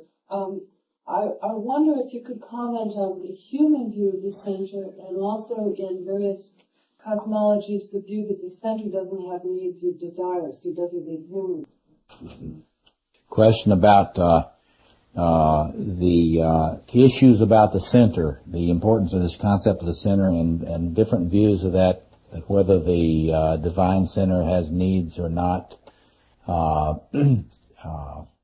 an issue. We'll get you to elaborate that more a little bit. Others, yes. How does the in that model that you drew of the center that really referred to, is that like the archetype of self, the diamond body, that kind of business? Yeah, I mean, is this center the archetypal self, the diamond body? In my view, it is. That is to say, psychologically speaking, when we're talking Jungian and we say we're going to make an ego archetypal self-axis or healthy connection, it is a way of saying, well, I've got to figure out how I'm going to relate to this thing in me that is a sort of a God self diamond. And so I know I'm connected with it, but that I don't get into any kind of archaic identification with it. It makes me psychotic. Yes. What about the problem of eternal return and the idea that we're in a developmental process at which there are critical moments never again to be repeated? Yes. He's raising the question about this concept of eternal return versus what it would be like a more of the historical point of view, that sort of a Judeo-Christian view of history, where there's Heilgeschichte, salvation history, where there is fulfillment, kairos, important moments that are not repeatable. And we should come back to this because it is particularly important in terms of this topic, you see, in terms of the creation myths in the context of self-psychology. Because it would be one way to phrase that would be like, well, now what is the relationship between coming back to reintegrate your self-structure when you're fragmenting and the whole individuation process? We come back to that because that's an important question, and one I think we can address with some clarity. Yes, back in there is a very high expectation possibilities of the human future. Yes, back here. Somebody? Okay. Yeah? Could you say a little bit more about the connection between new physics and myth? Came up to the I'll give you a commercial what about the connection between new physics and myth? I'll give you a commercial on a new book that's coming out in this Jungian World Spirituality series that I edit. It's a book by John Hitchcock, and it is on the topic Jungian psychology, the new physics, and human spirituality. And he will be addressing in that book, should come out within a year, that thing in some detail. Yes, ma'am. Tying in with these other questions, with this renewal and fragmentation, we tie that, I don't know, Bobby, to tie that in with numberment concept and initiation. Yeah. Yeah. What's the difference between fragmenting and being dismembered in an initiatory context? Or what's the relationship between the two? I think we'll see that there's a relationship between the two. The question is sort of like this. Well, is there any way you can regulate your grandiosity, break it up in such a way that doesn't destroy it, make it unavailable to you? See, this is a problem that most of the human species has not figured out. We think that either you got it or you don't. And the idea of metabolizing grandiosity in a 120 volt form is kind of hard for us to get, but it's an important question, so we'll address that. Oh, well, you're really in all these areas we have to touch on. So let me just jump into going over some of these issues in the context, thinking about the psychological implications of these. And to start out, let's go back to this issue of kratophany in the context of creation myth. Kratophany, kratophany.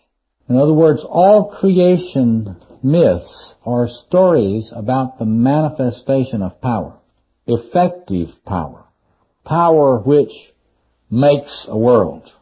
And Eliade has been the one. Eliade was not the only one. I mean, the great phenomenologist Gerhard van der Leeuw, in his book, Religion in Essence and Manifestation, talked a lot about religion as manifestation of power. So you should look at that too. But creation myths are about this manifestation of a power which forms worlds. But get this, and think about it from a psychological point of view. The world is formed, and all of a sudden something goes wrong. You know, you form this world, but splits occur. Evil manifests fairly soon, if not immediately. Now, isn't that interesting? See, practically universal. So we have to think about this stuff psychologically. What is that about? What is that about? The power which creates is the power which fragments, goes into all this staggering diversification, begins to split in such ways that you even get tremendous encounters with the demonic and the evil. Yeah, Mary. I know you said in the past that when we get into the creation aspect, the fabric out of which it's created that deals with the trickster. Mm-hmm. So that's tying in with it. Yeah. She's making a reference to the trickster issue in North American creation stories among the Native Americans, and the role of the trickster in the context of creation mythology. And I've given a number of lectures on that are available, but suffice to say that it's very usual in creations for there to be a non-conforming agent present. And, you can think about how you would think about that issue, that being present at creation that's not entirely cooperative, not entirely obedient. Do you defend the mythology without? That would be an empirical question that I would not be prepared to make any kind of blanket statement on. Every mythology that I ever studied in any depth had a theory of of destructiveness, the origins of destructiveness. That doesn't mean there's not one somewhere that doesn't. I just haven't seen it. There might be some peoples that might not have any sense of that. But that again is an empirical anthropological question. Anyway, so let's stay with this. So hierophany is manifestation of the holy. Of the sacred, what we have to be aware of is, according to these scholars, that whenever the sacred or the holy has been manifested, it has been a manifestation of power, creative power. Power so great that it risks humans' lives to be in touch with it. And so in the various stories, there will be a sense that this power has a certain ambivalence about it. That is, it's not seen as friendly and always nice. That there's an ambivalence to this power in some deep sense. We've talked about how this power is experienced at a center. And we have to think about psychologically, now what is this tendency to experience power as being at a center and not diffuse? And you can think about all sorts of analogies to that sort of thing, electrical analogies and so forth. But that when you experience it, it is intense and concentrated. And then it rapidly moves out from the center. And that at a certain point, there begins to be fragmentation. And that nice mandala, we ought to talk about mandalas. Some of you were talking about your work with mandalas. We ought to talk about that in this context. But power, center, creation, moving out in waves, turbulence, conflict, splitting, evil. And so this concept of splitting is one that you want to think about in the context of creation, because so many of the stories talk about the way splits form. You get to creation and then splits form. You had it harmonious at first and then lack of cooperation. Well, there are lots of different ways to think about these things psychologically, and I'm just going to present a few. Before our break this afternoon, I'm going to talk chiefly about Jung and self-psychology in the Cohutian tradition. And then after the break, I'm going to say a little bit more about my way of thinking about this and how it would fit it in relationship to creation issues. It's very interesting the way in which Jungian psychology and contemporary Cohutian psychoanalytic self-psychology tend to agree on the way in which human beings have to deal with enormously powerful inner energies, which are the source of great creativity and vision and the source of psychopathology, a lot of psychopathology. So one of the things we want to think about is the way in which creation myths talk about the rise of pathology and disorganization. Let me just start with Jung. Now, you've been studying this stuff for a while. How does inflation occur? What is inflation? Somebody give me a straightforward sort of classical Jungian take on that. How do you get inflated? You think you're the source of it. That's interesting. I'm identified with the center. See that? Does that ring any bells? Think about people who we think of as being inflated. They act as if they are the center of the world. Or at least they act as if we should think that they are the center of the world. This is what is known, we talk about it more later, in psychoanalytic theory of the transference and countertransference today. They talk about that as a sort of a mirror hunger. It's not a very felicitous way of thinking about it, but a mirror hunger. That is to say, if you have a lot of longings to be the center of attention, known as mirror hunger. If you haven't read Elson's book, Miriam Elson's book, Self-Psychology and Clinical Social Work, it's a good place to start. Elson, E-L-S-O-N, Self-Psychology and Clinical Social Work. It's a great introduction. And then look at Ernest Wolf's book. These are important books to get any sense for this perspective that I'm comparing and contrasting and using to interpret Jung's work. Ernest Wolf's book, Treating the Self. Very important synopsis of recent thought in that tradition. But there is this sense in that tradition that is very similar to Jung's view. That is, Jung believed that there is archetypal energy in us.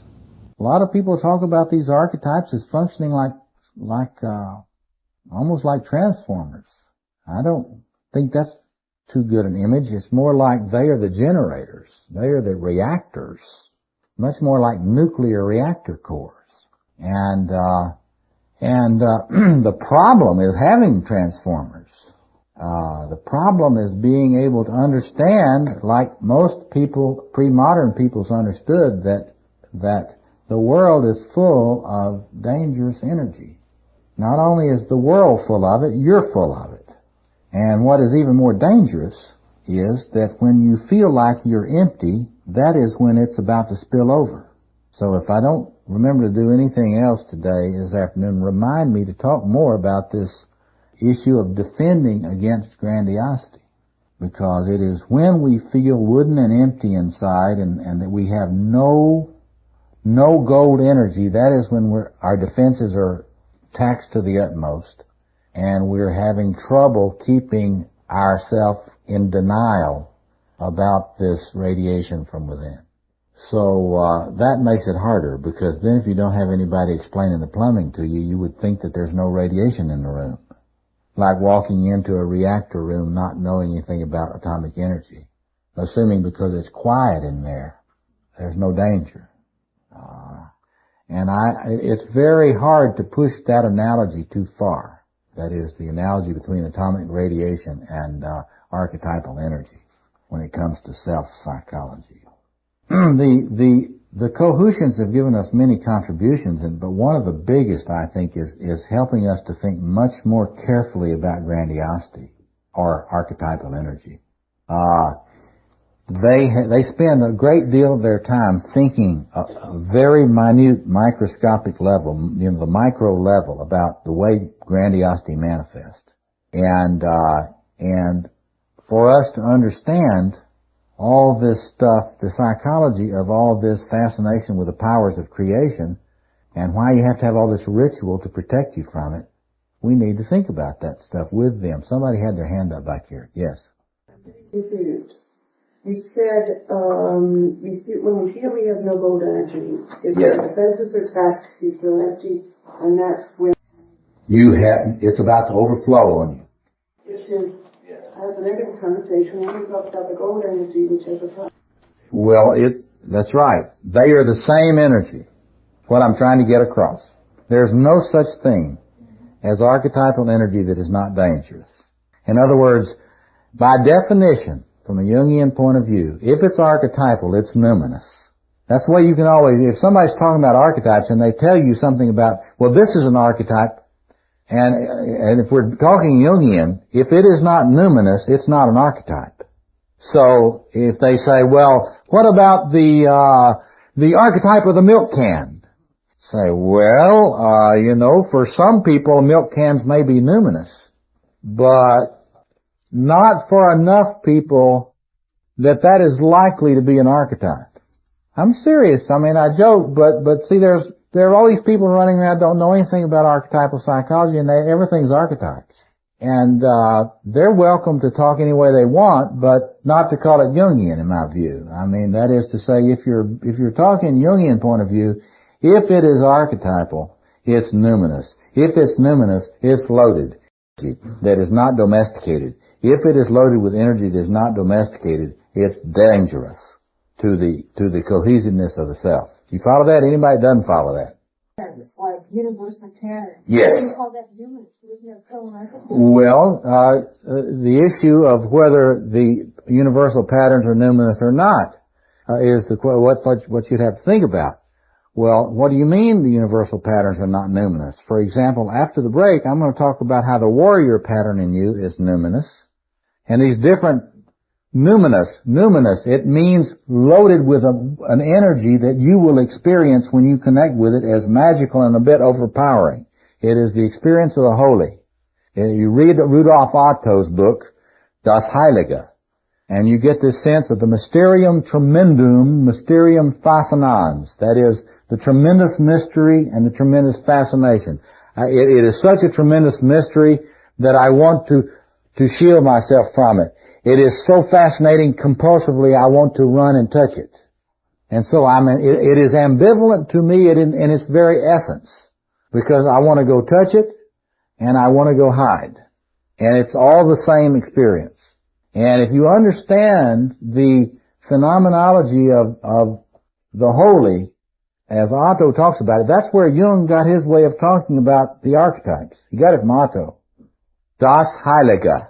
And they translated it into English, as you might guess, the idea of the holy. The actual translation is the holy. In other words, it's not an idea of anything. It is an experience, an earthquake. It's not the idea of an earthquake. You know, it's 8.5 on the Richter scale or something like that, you know. And it's dangerous if it's not domesticated. You can't domesticate this energy. The only thing you can do is find ways to touch it which enable you to touch it in a way that it does not overstimulate you to the point that you cannot function anymore. Now, that's one of the words I should have put up here, did I? No, I should have put overstimulation in here. Big issue. Overstimulation. Why is that an issue? Powerful, overwhelming energy, creative energy. It's like a solar furnace. It's like a nuclear reactor. It's like the heart of the sun. So, if you get close to it, it's going to overstimulate you. What's going to happen then? You're going to have a trouble maintaining your cohesiveness. This is what happens. Now, one of the things you want to do, I don't have to ask, do you ever get overstimulated? I know you all get overstimulated. The question is, how do you get overstimulated? And one of the things you ought to take as a psychological project is asking yourself by just scanning your life, now when do I get overstimulated and how? And we'll look at that some this afternoon. That is to say simple questions like, when do I find it impossible to concentrate? When do I get easily distracted? When I'm sitting down to write or at my PC, when is it that I have to get up after 5 minutes? Go do something practical, that I have to do, of course. Or get up and go to the bathroom. Even an aging male like some of us here do not have to go to the bathroom as often as we have to go to the bathroom. Even with bladder problems, you don't have to get up that often. That's a nice rationalization for why we can't sit still. You gotta understand the capacity to sit still and concentrate is an enormous achievement. Think about it. And just think about how capable are you of sitting still and concentrating on something for more than a few minutes. Because if you're not able to, the fires are burning real close, and they're creative fires. And we have what we call in Jungian terms, we'd say there's an ego self-axis problem here. We haven't got this tuned up right. I'm flying a little too close to the sun or a little too far from the sun, depending. Or we'd say, in self-psychology terms, I'm not modulating my grandiosity well. I have not learned adequate self-soothing techniques to respond to my overstimulation. I have not learned to when I sit down at the typewriter, I have not learned to close my eyes and meditate and get centered for a few minutes before I start. Why does it matter how I start? Well, the creation myths have anything to say about that. It matters how you start. The research shows that the first 4 minutes of anything you do are very determinative. Yes? What goes on when you meditate?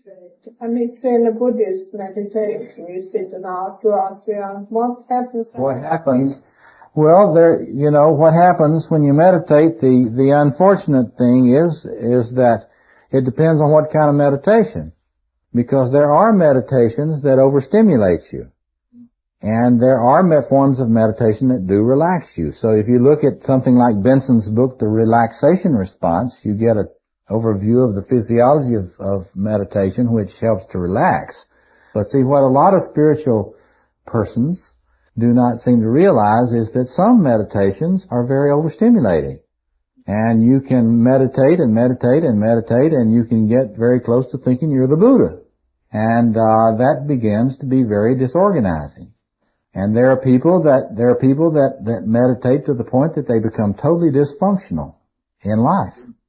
And since they don't understand the way in which meditation can radically overstimulate you, and what I'll do after the break is show you, I think that meditation can easily overstimulate you in this magician's space. And if it overstimulates you and you get grandiose in a magician way, you're going to detach. And so one of the things we'll talk about is how your energies of creation can get out of whack in not one but 4 different ways, in my view. How do you relate Yes. to the Greek concept of creativity being a sort of possession, the muses? Well, he's raising the issue of the Greek idea of creativity being related to the muses or possession. It's also related to the Greek idea of hubris and the danger of creativity, danger of being creative. And so you just did the relationship. That is clearly related to what they were talking about there, and that is to say, if you study cross-cultural creativity cross-culturally, one of the interesting things that you find is that human beings have always understood its ambivalence. And they've always understood that right with creation comes evil. And if you study the different stories, the stories are amazingly similar. I've lectured on this in these lectures on the psychology of Satan, which I gave for the Institute not long ago, in which you see the way in which the energies of creativity quickly turn into disorganizing energies and dysfunctional energies. That is, energies which cause you to fragment and start acting out in destructive ways which destroy you and other people. And they've all understood this. It's fascinating. And that's why they're scared about this. I mean, human beings, the concept of taboo did not arise willy-nilly. I mean, the idea of taboo is directly related to this. Ritual uncleanness. And the more creative you are as a person in most of these early traditions, the more taboo you're likely to be. And menstrual blood is directly related to this. You cannot understand the prohibitions about menstrual blood in human history and ritual uncleanness of women if you don't understand this. It has absolutely nothing to do with personal hygiene. Nothing whatsoever to do with cleanliness in modern sense. It has everything to do with power, creativity. And women are taboo because they are so dangerous. Why are they dangerous? Because they are closer to the forces of creation than males. Where would anybody get the idea that women are closer to the forces of creation than males? Childbirth.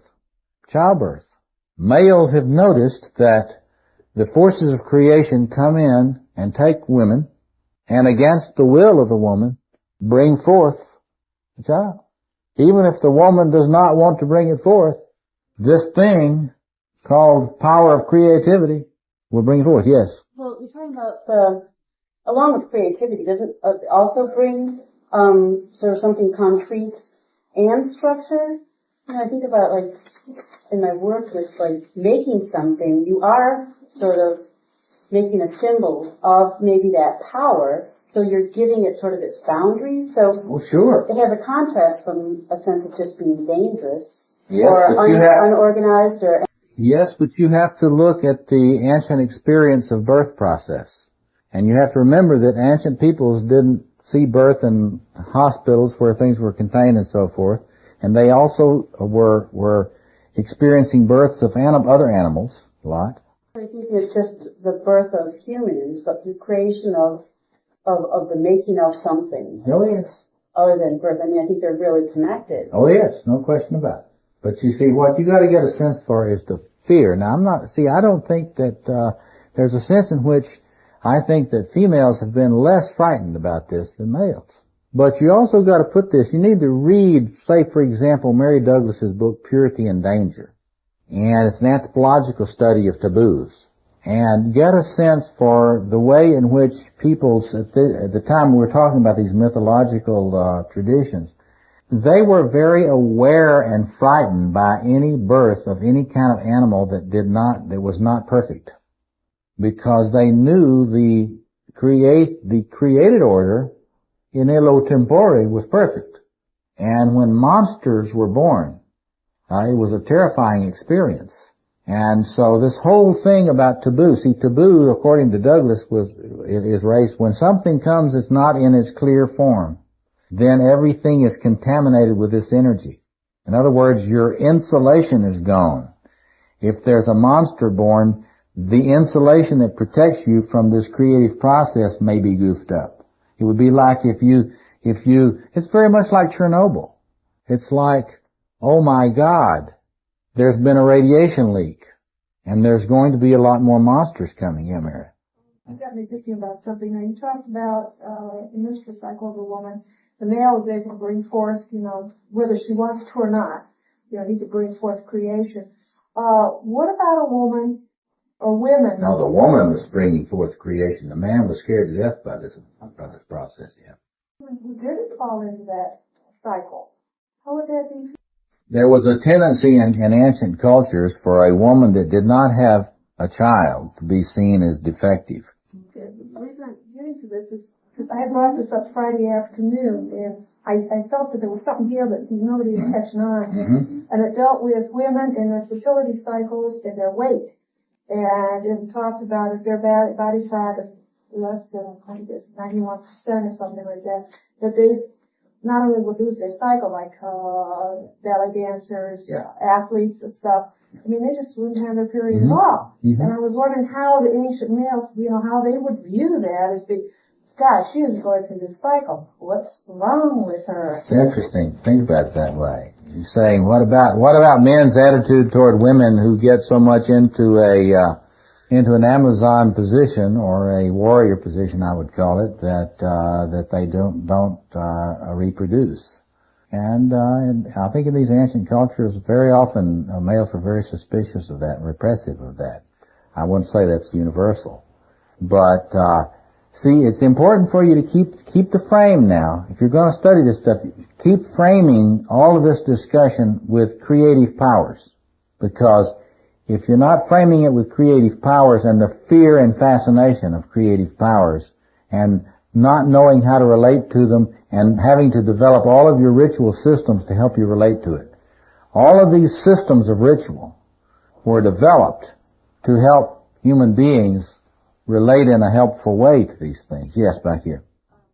Blood and power. Yes. When we're going to have like Indian pipe ceremonies, it's very difficult to get across to the Anglo women that they must not be present at the time of their menstrual period, because not of uncleanliness, because at that time the Indian believes they have so much power that they can drain off the male element there, so they are. That's classical male problem, see. Right, of course. I mean, but you see, if you don't have any understanding of the mythological context, there's no way to understand what that's about. And I mean, you're putting your finger on something there. See, I see the great problem with males, and always has been and is today and always will be, feeling strong enough to deal with the female gender. And if one does not understand that, then there's no chance to understand the difficulty with the relationships between the sexes, because men have to be very, very strongly consolidated in some sense of self-esteem to be able to cope with powerful femininity. And that's just a problem. The question is, can that be dealt with? I think it can be constructively dealt with, but this is an issue that's a big one. But you gotta put it in this, you gotta put this in the context of the psychology of these energies. Yes, thank you. I was thinking about the whole paradox of when there's creation and inherent evil that comes right into the picture. And it seems to me it has something to do with existence and non-existence. For example, when the body is created, inherently life is created, but also the death of that body is immediately present to and needs to be attended to. So that there is some way in which the whole question of temporality arises again. How long is this creation? And notions of immortality and ways of dealing with the needing to cease creation. Yeah, and let me just repeat this bit for the tape. She's saying that in these contexts, they always kept together the idea of creation and death. They did not lose track of that when creation comes, dissolution will come. This would be true of every mythological system I know about.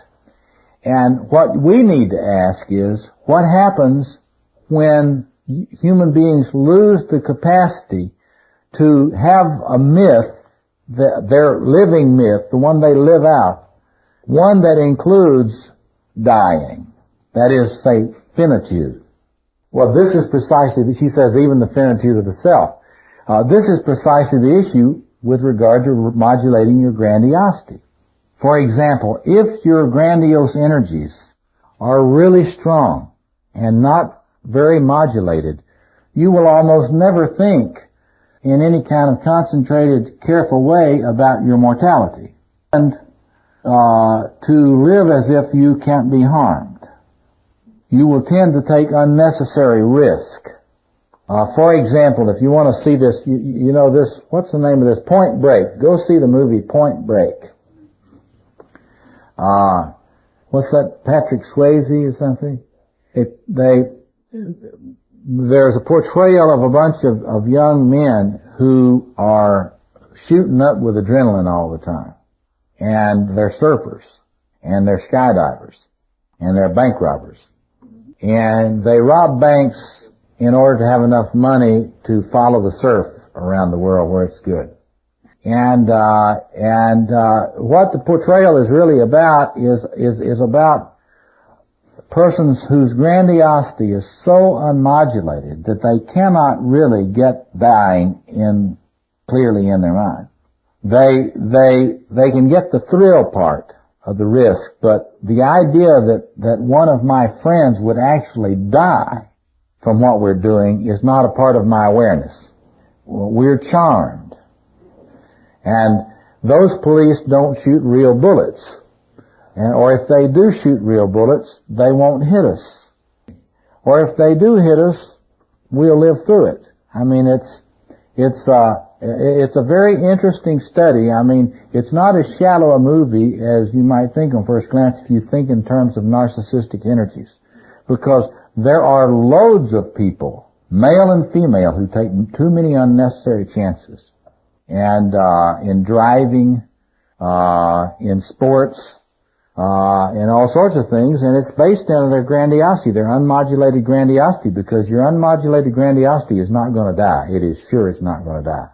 It doesn't even need checkups. I'm serious, you know, and you can ask yourself, when was your last checkup? If you're a woman, when was your last breast exam? Or when was your last pap smear?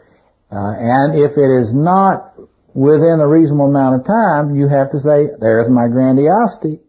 Because, you see, I'm not going to get cancer. Or people who do not exercise. People who do not watch their diets. It's grandiosity based, because, you see, when my great self is running me, I'm never going to die. And you see, this is the way the self-psychologist operates. See, there are much Jungians, you know, there are a lot of Jungians you can talk to, and they'll use the word inflation, but a lot of them wouldn't know it if you hit them in the face. Except in some very blatant way about somebody coming on and walking very arrogantly in and presenting and blah, blah, blah, doing what I'm doing. They'd see that as arrogant, inflated. But a lot of them don't understand the micro-level phenomenology of inflation. And it is real simple and it's real scary when you get into it, because the self-psychologists have gotten down to where they can look at ordinary everyday life and show you the way this inflation really cashes out in these ways. Yes, go ahead. Can you talk about these issues in terms of the Judeo-Christian story of that we know as Genesis 3, the encounter of Adam and Eve with God after they've eaten the apple? Mm-hmm. I'm sure, I mean, raising the issue of the Genesis stories, I'm sure that if you were to think about the creation story in the Judeo-Christian tradition out of this kind of point of view, there would be a lot of interesting things that you would come to, like that particular issue, but there are others. I mean, you can think about this idea of being in a space in this garden, and you can think about the grandiosity of not assuming somebody might suggest that you do something that is evil. Now see, that is grandiosity. And that is the grandiosity of the naive person. Every naive person is incredibly grandiose. Because in their credulity, they are assuming I am invulnerable. And so there are all sorts of things you could do with that story, and it'd be interesting to see if there's some really bright people that are interested in the scriptures at the Chicago Psychoanalytic Institute that may start doing some of these things. Yeah. I was thinking about the whole matter of taboo and their eating of this fruit that Yes. brings them Yes. close to the whole. Yes. Well, you can also think about the limit. You see the king image there. God as the king image says, now there are limits here. You can have all this stuff, there's plenty, but you don't do this. So there's this limit. Narcissism and pathological grandiosity, see, in fact, all forms of gold and grandiose energies hate limits. The great self in all of us cannot stand limits. It really does not like it. It never will like it. Don't wait till you've had enough analysis till you get to where you like it. That part always hates limits. And so the very idea to say, now there's this limit here. The grandiose organization doesn't want to hear that. And it wants to hear that it is a massive, massive grandiosity, hubris, human hubris, not to limit creativity.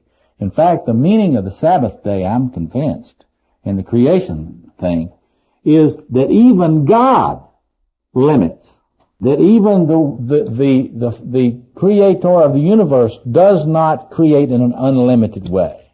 And I think that for an Orthodox Jew who wears this symbolic cap, this is an acknowledgement of the truth about the true God. That even God limits, therefore my creation and pride will be limited. And I will not be ashamed to stand before anyone with the symbol of my being limited before the true God. And if they seek to shame me, they are simply showing their own arrogance. See, you follow? See? So, I mean, and circumcision in Judaism, I believe, is of the same symbolic system. That the circumcision of the male organ of generation is the same thing as the Sabbath mythology. You follow that? It's the limit on creativity. And this is the issue here. And what I'm trying to get us to see is this creative energy is so intoxicating that when you touch it, you don't want to get your hand off of it. You see, and it quickly becomes compulsive. Yes, Jude. Chip wanted to mention some few cultures that don't regard aberrances of nature as demonic, like the Indian tribes that make the hermaphrodites just the shaman, just the agent. I mean, there are some few cultures That don't make them what? that don't demonize the aberrances. Well, they demonize them, though. That is, they have special power. That's why they become shamans. They're not ordinary. No, but it's not just admiration. If you have a shaman in your tribe, you're not going to call him old brother Bill the shaman. You're scared of that man because he's in touch with powers that you believe could kill you at the drop of a hat.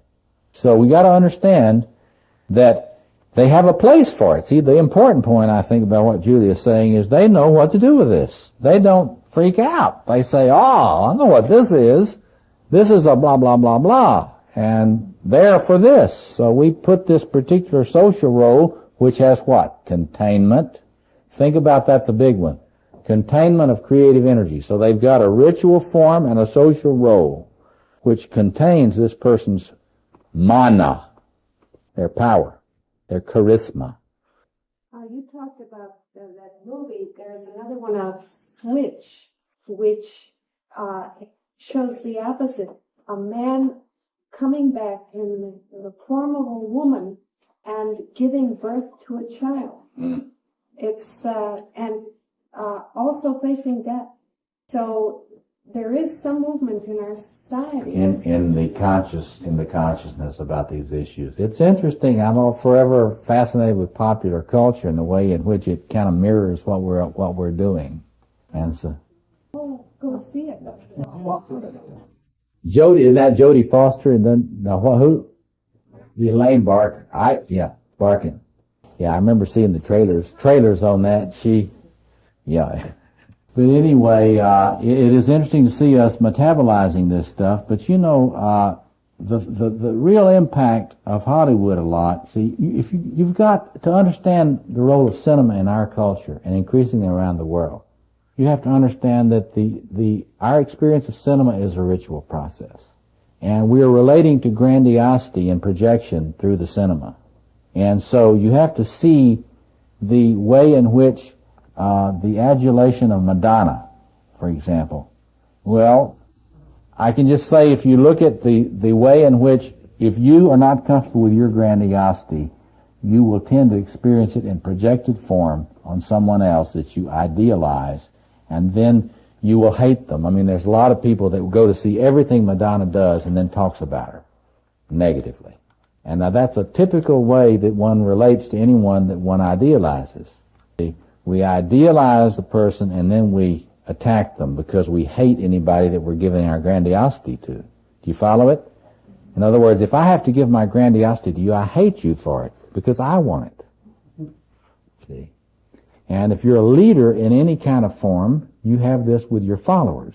Because to the extent that they give you their grandiosity and you don't quickly try to give it back, then they will be trying to set up an assassination attempt in some way.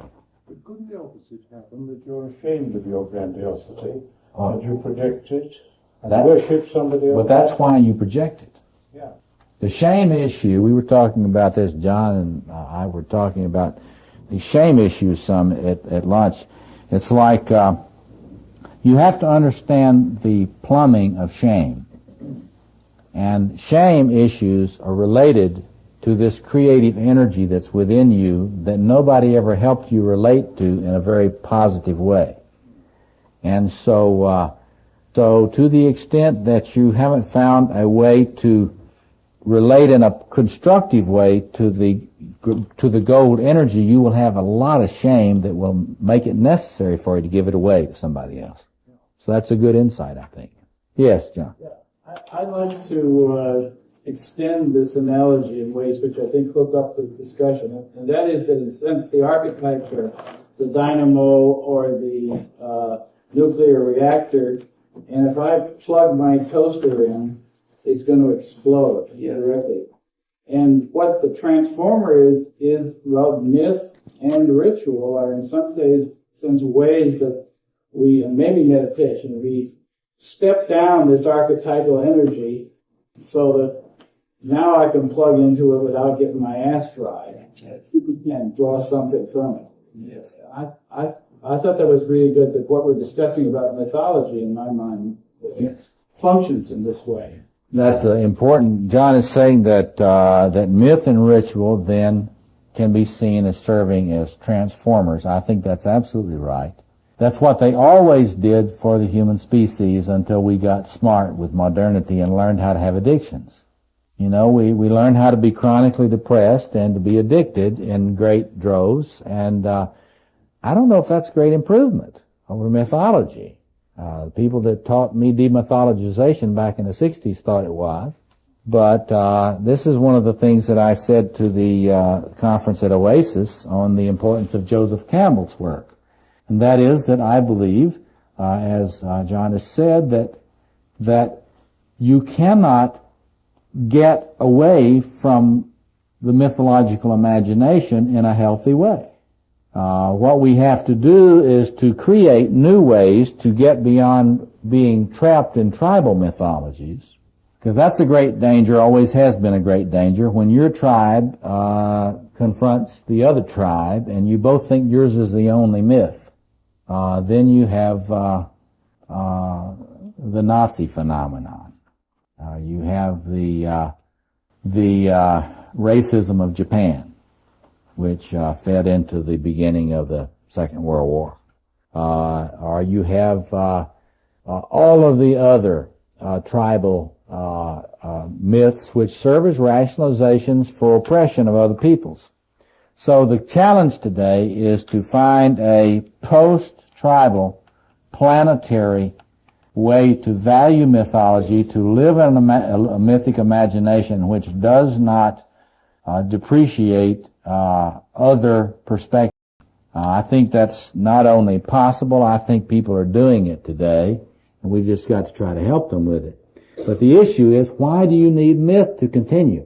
Well, let me give you an example of the way, in fact, let me give you a reference on a book which talks about this.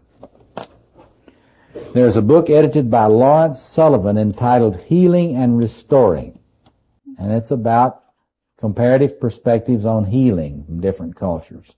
In there, he talks in one place about Polynesian tradition, in which when a man needed to have a lot of strong, some would say heroic energy, or I would say warrior energy to confront a task, not only would he relate to the mythic figure, he would become the mythic figure for that particular purpose for a limited amount of time. In other words, if he was going out to hunt the shark for a certain purpose for the tribe in the canoe, he would remember the way this ancestor did it in the creation story about the way that his people were found.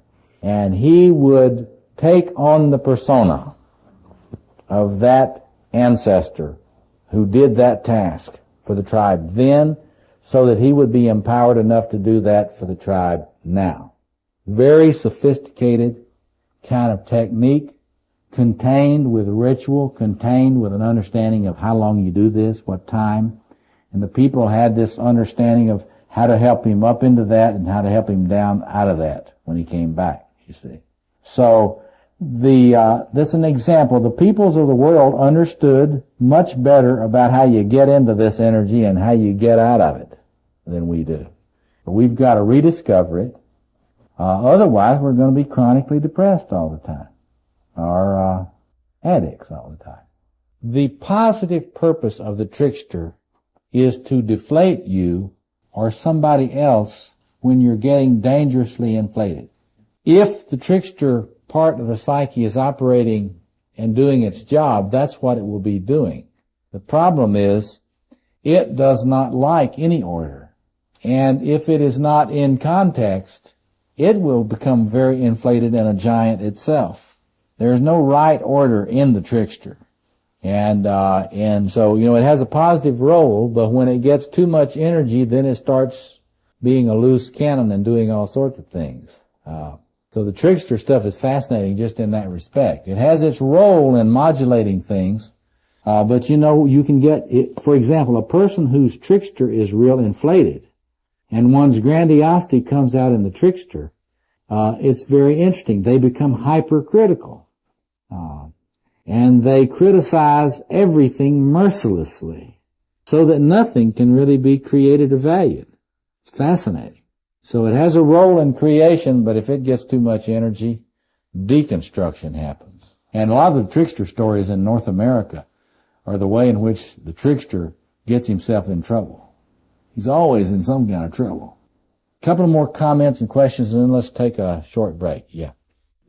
The creation myth that the animal becomes human, the human becomes animal, just in a sentence or two. Yes. In Africa, I was visiting, and I think it's a Nui or Noi or something like this, but they have a ritual procedure where the people will dress up like an animal, or we will take the feathers and the birds, like a bird. But one of them was accidentally killed, in the dark of the night by a car. They didn't see him. But there were no charges brought against the driver because at the time he was killed, he was not a man, he was that animal. Yes. I mean, they believe it so intensely. Yes. Now you raised this whole thing. One of the things that you need to think about in this context is the role of celebration in among these peoples. Victor Turner's work, before his untimely death, did enormous amounts of things with regard to celebration. And you need to think about this ritualized celebration like Mardi Gras and other things in the context of what we're talking about today. Because if you are a people that understands about all this creative energy, and if you're pretty sophisticated ritually, then you're going to make ritualized occasions possible for people to get into that energy and feel it without being shamed for it near as much. What you will notice is these tribal peoples had a lot of occasions in which they could dress up and be shameless. I mean, one of the things you ought to do, if you haven't been to the Field Museum lately, go down to the Field Museum and go through those exhibits and look at all the permission to dress up that people had. And people in the very isolated areas in the world today still have that permission. I was up in the highlands of Borneo with the Sea Dayak headhunters, and I was stricken with this capacity for both the females of the tribe and the males of the tribe to, under ritualized occasions, put on the most, what a lot of folks would think was outrageous finery. You know, loads of gold coins so heavy that you know you could hardly walk with them, and dance with all this gold, dance with all these beautiful dyed feathers and so forth, and have everybody enjoying your flamboyant exhibitionism. See, and it's one of the things we need to look at. See, because if you understand that that's there and must be included in human experience in ways that don't make everybody crazy, then you ritualize it. But if you stop doing that, then you start shaming people for being exhibitionistic, then you make them crazy. Because people are going to find ways to be exhibitionistic in some way, often very self-destructive. 3:10. Let's take a short break and come back in about 10 minutes, and then we'll talk a little bit more about the different inflations. I just wanted to have us continue this thinking about creativity, grandiosity, the arising of fragmentation and splitting, and the appearance of evil in human experience. In the context of my recent work, in which I'm attempted to continue Jung's understanding of the collective unconscious and the objective psyche, and to do further work on understanding its structure. I have talked to many of you about this before. You might just look at this mandala on this Man and the Symbols book. If you study Jung's work, you'll find his preoccupation with the way in which creation has been associated with quaternios, with fourfold patterns. And I lectured to some of you about this earlier last week. And in a series of books have been presenting this, and there are a number of others that will be forthcoming elaborating it. But in short, I think that if we look at this picture here, what you're seeing is an image of the self, of the structure of the deep self, the blueprint for the self.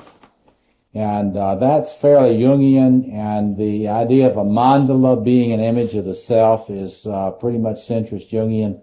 The elaboration in my thought that goes beyond Jung is that I believe that the four quarters are clearly these four powers. That is to say that there are four powers in human psychology in both men and women. They get expressed in expressed by these different archetypal images, these mythical images. The implications of this, if I am right, are enormous.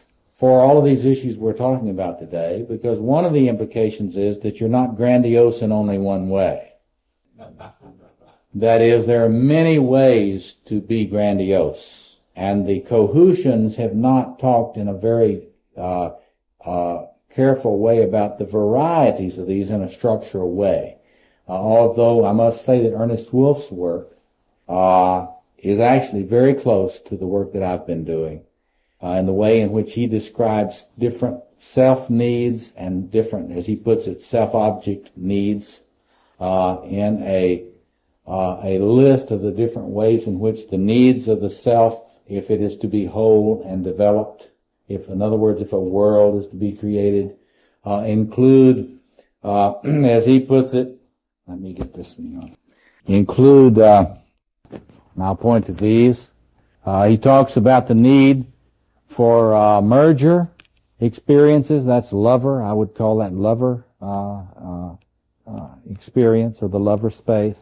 He talks about the need for efficacy and the capacity to be adversarial as a need of the self. If you have a developed self, you have that. That would be the warrior, in my understanding.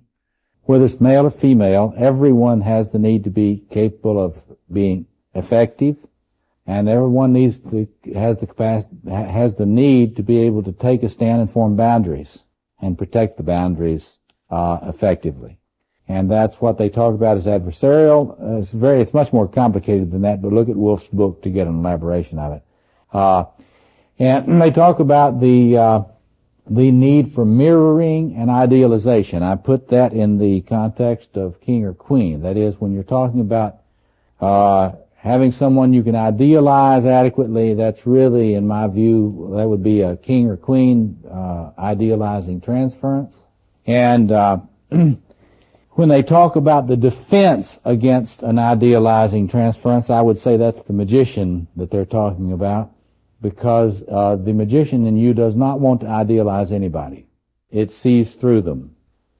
It's the trickster function, but it's also the magician function, and the magician in you will always see through anybody's theory. And so universities are not really universities. They can't be universities, because the university is about seeing through every theory, coming up with another theory so that you can see through that theory. And so the magician is what the self-psychologist would call it's sort of the ground for that defense against idealization, but it is also in my view, a program, a biogram in the psyche, which has to do with cognitive functions in general, reflection, contemplation, and all of the things that we associate with that. So we'd put the self-psychologists haven't done enough with this yet. They will do more with this, I'm sure, in the future as they elaborate into a general psychology. But we'd put Piaget here. And all the theorists of cognitive development would be in that magician sector. So this is my argument, and as I've said often, if you look at the work of Theodore Milan and others, there's enormous empirical evidence that supports this, as well as other kinds of disciplines. But for our purposes today, I want to just suggest to you that you look at the way in which images of the city, which are always in mythological systems, images of the world, polis reflects cosmos in mythical traditions. And so if you look at an ancient city, it is a model of the world. It's a model of the mythical world.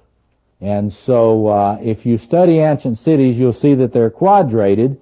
And if you look at that image over there on the book again, I don't know whether you saw the Tibetan monks doing the map of Shambhala at the Field Museum of Natural History recently with a sand painting. But in my view, the Tibetan work on the mythical city of Shambhala is an image, a projected image of the deep structures of the self. I think these are the powers in the deep structures of the self.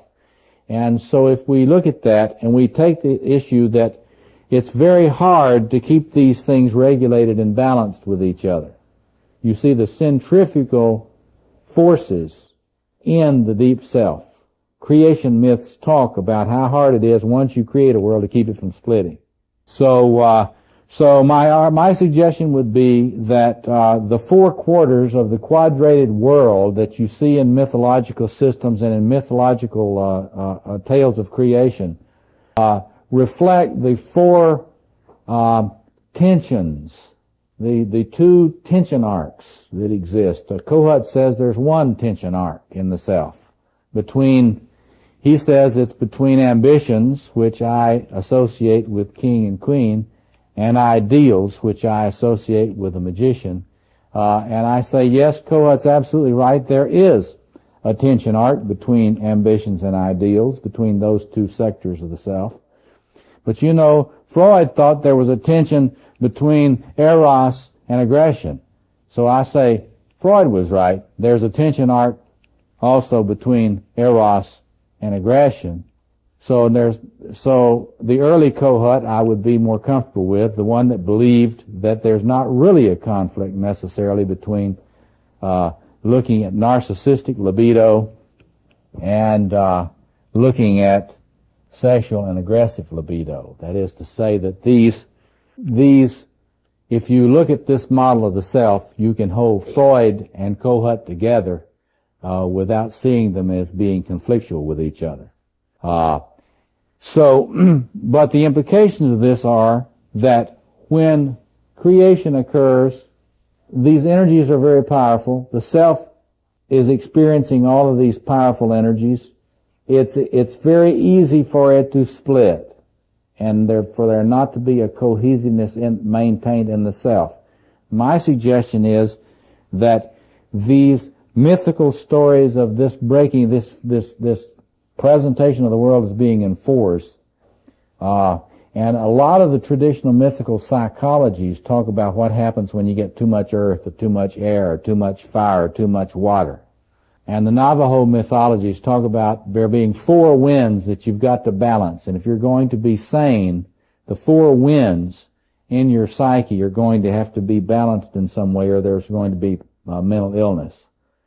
I think that those are mythical elaborations of these tensions in the self. And that if you split, and if the great energies of creation and the self in you split yourself, you will not split in a balanced way. You will tend to get grandiose in 1 or 2 of these areas, and you will tend to be on one or the other of the poles here. And in this book, we talk about the bipolar shadow here. You can declare bankruptcy, or you can be a tyrant. See, you can be a sadist, or you can be a masochist. But so the issue that I think is important to look at when they show us these structures of these ancient cities as mythical images, I think we need to understand that that's very likely a model of the self, and that when you're thinking about what happens when the self is not maintained in balance, that you ask yourself, where does the grandiosity go? Where does the energy flow? Into what circuitry does it flow? Because depending on what circuitry that great energy of the self flows into, the splitting that happens to you will be expressed in a certain way. And so if you get inflated in a magician way, there are only so many ways that's going to manifest. You're undoubtedly going to detach, but you can either become the great dummy or the great know-it-all. And either is a magician inflation. The person that says, I just don't understand any of this stuff, is in a magician inflation. It's a negative magician inflation. Wonderful if you don't want to do anything. The Adlerians, I didn't think that up. The Adlerians are the ones that are wonderful at this. If you come on and act dumb with an Adlerian therapist, they're going to give you a knowing grin. Yes, Your Majesty, we know you do not want to wash the dishes. It's like, if you were to ask yourself, there's a certain kind of embodiment all in here.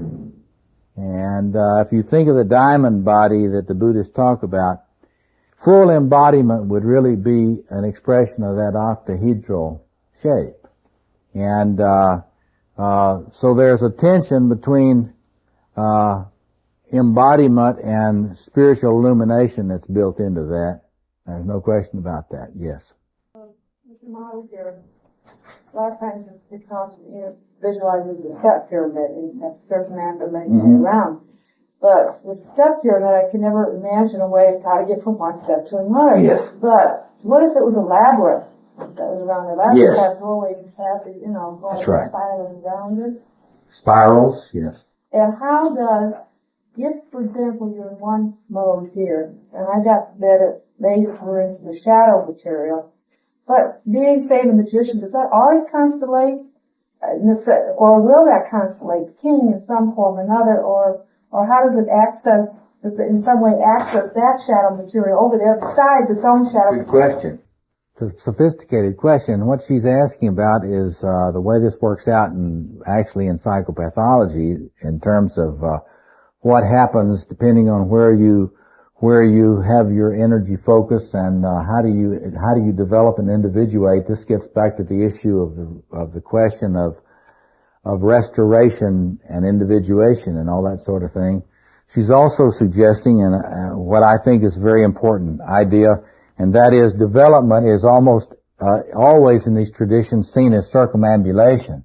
That is going around and around, and she's suggesting the spiral image of development, which is, of course, one that's widely accepted in mythological traditions. Mazes, spirals, the idea of climbing up this way. In fact, you find many different traditions in which this is the case. One of the things that you can do is you travel to places like Borobudur, which are Borobudur in Java. Go there and spend a little time on the self, because Borobudur is an image, in my view, of the self.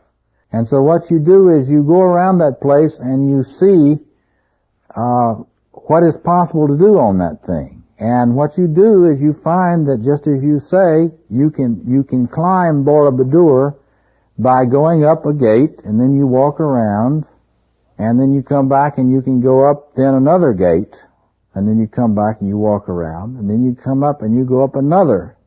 And so Borobudur, it's this great Buddhist monument in Java. It's just magnificent. It's one of the great wonders of the world to be able to climb on that thing, walk around on it.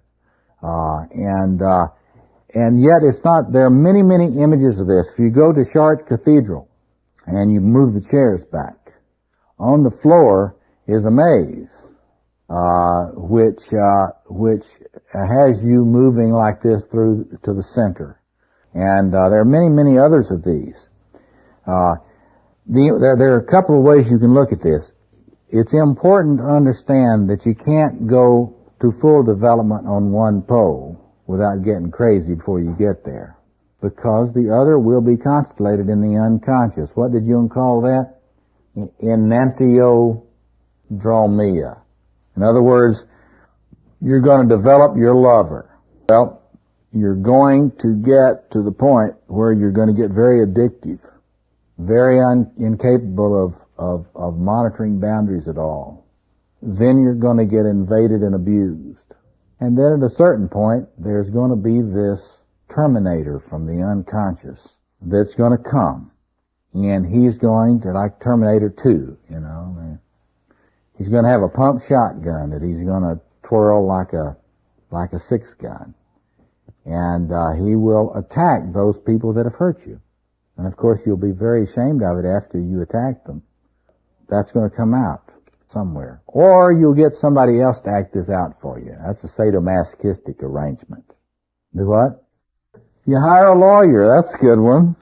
But anyway, so there are many representations of this. Earlier this week I talked about the way the Chinese palace of the emperor was in 4 quarters, and during the year, according to the astrological cycle, he would live in each quarter. And so he would act this thing out. But another image is of the Yoruba tradition of having a chief in each quarter. And that's a little bit more honest. That is to say, you really need 4 highly developed figures cooperating in your psyche, because they really can't be reduced, and you can't just live 1/4 of the year in one, because the others will be very jealous while you're not with them. And so you got to ask yourself what is going on when you're not consciously attending to one of these spaces. And the rule is that if you don't think you're attending to it consciously, that means that your unconscious is attending to it behind your back, and you don't know what it's doing, but you can be sure it's getting energy somewhere. Yes. Well, then how does it relate to Jung's 4 aspects of the personality: logos, feeling, intuition? Well, that remains to be seen. The issue, he's raising the question of how this quadrated self relates to Jung's 4 functions. Some people tell me they can figure out that it relates. I say that there are 2, sensation and feeling is here, intuition and thinking is here, and these 2 are not really talked about by Jung. I think he let Freud take the father, the king issues and the warrior issues when he split up with Freud. You see. Jung never worked out his father issues. He never worked out his own kingship. He could never deal with his own shame about wanting an institute. So he told everybody he didn't want an institute, and he didn't want any followers. Now Freud, he intended to run it. He wasn't embarrassed to want to be the king. His heroes were king warriors, Freud's heroes. Hannibal, conqueror. He wasn't ashamed of wanting to be a world conqueror. Freud was. Jung did not get that handled very well. He had a lot of shadow king elements in his personality. And so I would say to most Jungians, no, our great self-object Jung did not have his individuation worked out too well on these issues. But that's all right. None of the rest of us do either. But we need to see that split. The split between Jung and Freud is an archetypal split. And it continues in the Jungian movement today. I get a lot of grief about putting too much emphasis on king and warrior energy. I'm told I put too much emphasis on that. I put too much emphasis on this, you see. I'm told by Jungians that's too extroverted. Well, as compared to what? I don't put too much emphasis on that. There's a place in this for introversion and extroversion, for passivity and activity, so forth and so on, see. But if you've got all that extroversion in the shadow, then anybody that puts it into the model of the self and values it's going to be seen as putting too much emphasis on extroversion. So anyway, we've got an archetypal split, and this archetypal split exists in spiritual traditions. Not just Christian, I might add. There are a lot of spiritual traditions that are inflated in the magician, tremendously inflated in the magician. Those traditions that believe you can meditate the world into a harmony are in a magician inflation. Joseph sees therefore that the thing that's been worrying me all afternoon is grandiosity, which I had always thought was at the level, certainly. Yes, well, certainly. He certainly has a lot of that, right? Yeah, but you're sort of permitting me to be grandiose. Yes, sir. But, so... honestly grandiose. Am I right in thinking that grandiosity is dangerous when it doesn't have the balance? That would be true. The other thing is related to this individuation issue that she raised earlier, and that is to say we've got to look. Now here's another issue that Jungians get into. Does the self regulate itself or not? They say the self has this self-regulation thing goes on. I say yes and no. The self regulates itself in this way. If you get too much of this, it's going to constellate this. If you get too much of this, it's going to constellate this, and so forth. So there is a self-regulation built into the wholeness of the self. Right. But what about When your ego is trying to swallow this thing and make it all you, is there anything in the self that really keeps you from being consumed by all of this? Say that, it's trying, the whole thing's trying to land in you, huh? Is there anything that automatically prevents that? In my view, absolutely not. And you know who else thought that was no built-in protection? Jung himself thought there's no built-in protection from you from the inflation of the self. There's a moral responsibility that your ego, your I, has to take a stand and create a relationship to this. An ego-self axis. So there is do you understand this, what I'm saying? Do you understand how it regulates? There is a regulation, but you are not protected from, did you ever see Close Encounters of the Third Kind? You know that big spaceship that comes up at the end? That's sort of a great heavenly city, right? It's sort of the image of the self. It kind of arrives. Well, there's nothing that keeps this thing from landing on you, in toto. And that is psychosis, and that is what frightens us all into feeling that we're nothing. See, when we look up, get that movie out again, look at it. When that thing appears, see, when it appears here and threatens to land, that's about the time we decide, oh, there's no such thing as UFOs. I would rather just be depressed. I would rather just live in this world that's totally boring and be chronically depressed and get drunk once in a while and think there's a little UFO that flits by, But it is my awareness of this humongous mother-fathership here that makes me deny in my defense against the great self that it exists. Now they have a whole literature on defense against grandiosity, and denial is the first one. No, there's not any grandiosity here. See? So this is the bad news. There's no automatic mechanism that protects you from the mother-fathership landing on you. That's a creation myth in reverse when you're pushing the sky at it. And you read, now see, it is not necessarily, he says that's a creation myth in reverse, you're trying to push the sky up. But let me suggest to you, and this is a good place for us to start drawing to a close, that there are many creation myths. There are many creation myths which have pushing the sky up as a part of the creation myth. In fact, there are many of them that have mother pushing and father pushing, so there's space to live in there. So I think that it really, if you look at these myths, they pick up on this issue you're pointing out. There's something about having to push and make space that shows our role. Yeah.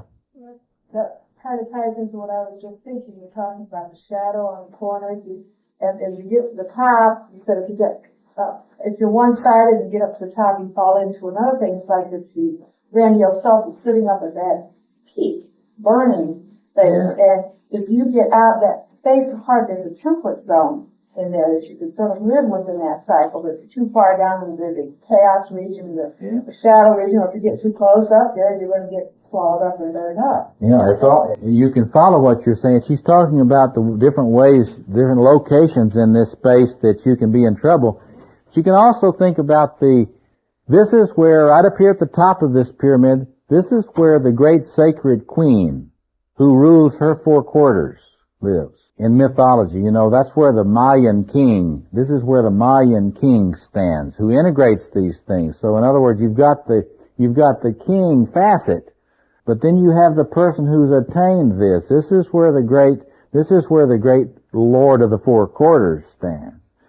Okay, now, then look at what patriarchy. Patriarchy exists when the Lord of the four quarters here, the male one, doesn't notice that over on the other side is an other who is not to be ruled and who is not under his rule. And she, and in my view, it's no easier for her to figure this out than it is for him. That across over there is another one who is not to be ruled. And so between them, in this eros field, and here again we're back to those myths of the father god and the mother god creating a space between them where there can be world. I think that makes sense, because it's only between a powerful integrated masculine image and a powerful integrated feminine image that you have enough regulation of their grandiosity. You see that? That is, if you're standing up here and you don't know about this person over here, you could really think that you rule it all. And she can think she rules it all. No need for cooperation there. But if the world appears through cooperation between two fully empowered beings that are entirely, in deep senses, different. Here's where the other comes in. Love, the capacity to love, this is the culmination of the development of the lover. Because it's the capacity to stand the thought that there is someone who is absolutely magnificent that is not me. See? Get that? See? Now think about this from the point of view of the lover. This is what the problem with love is. There is somebody that is absolutely magnificent, that is not me, and who is other, and who I can never just swallow and include in me. You follow that? That I can never really comprehend. Get it? I may apprehend them some, but I will never comprehend them. That is, I will never master them. By definition, they will always be rather than me. Now, what happens to the lover in that case? There is an enormous longing for that being. You follow that? There is an enormous longing, and if you are not really integrated, you will have to shut that awareness off. This is what we call in psychoanalysis defending against our dependency needs. If there is something so wonderful that is free, and she can go at her own will, that requires enormous integration to be able to maintain awareness of her existence. Do you follow that? Or his existence. Now this is what a challenge. Somebody said they were going to get married soon. This is a part of the challenge of any kind of relationship, because as long as we're not very integrated and balanced with a cohesive self, you have to deny the reality of the other. Can you follow that? Because if you are not really structurally, if your girders are not in place so that you can stand a lot of longing, then when you become aware of the beauty of the other, your girders will collapse. And you'll go into saying, I'm the only one there is. And that's what we call a narcissistic personality disorder. So there's a lot of stuff you can do following up your idea about locating this, and you can just see, in fact, I think that you see why there's so much of this sense of the difficulty of having anybody else in the world who's fully empowered and wonderful. It's not really easy to attain a patriarchal wonderfulness. Can be achieved. It's not really easy to achieve a matriarchal wonderfulness. It's been achieved, probably. What would be hard, though, is to achieve both in full consciousness and realize you can't master the other. That would be hard. That's why history still is, the question is out whether that can be done among our species. So anyway, I leave you with that. Creation, powers of creation, tendency to split, tendency toward the evil of grandiosity overwhelming the whole thing, necessity to be limited by other energies, and finally to be limited by a equally worthy being who is fully magnificent, that is not you. And if you study mythology, we'll stop with that, you will notice that in most mythologies it's very difficult to hold the majesty of the feminine and the majesty of the masculine together without getting into some mischief of splitting. It tends to be a split. We're out of time. Thank you very much. I'll stick around a few minutes to answer questions, but thank you very much for your attention today. Thank you. Are you feeling stuck in your life? Like you can be a better man than you are? Feeling weak, directionless, or lacking thunder? Discover your true masculine power through the king, warrior, magician, and lover archetypes, energies that have defined strong men for millennia. In just 5 minutes, this free test reveals which of your masculine energies are in balance and which need work. The result? Clear direction for your personal development and masculine empowerment. Thousands of men have gained insights to reshape their lives. Why not you? Take the Masculine Energy Indicator test now at masculinetest.com.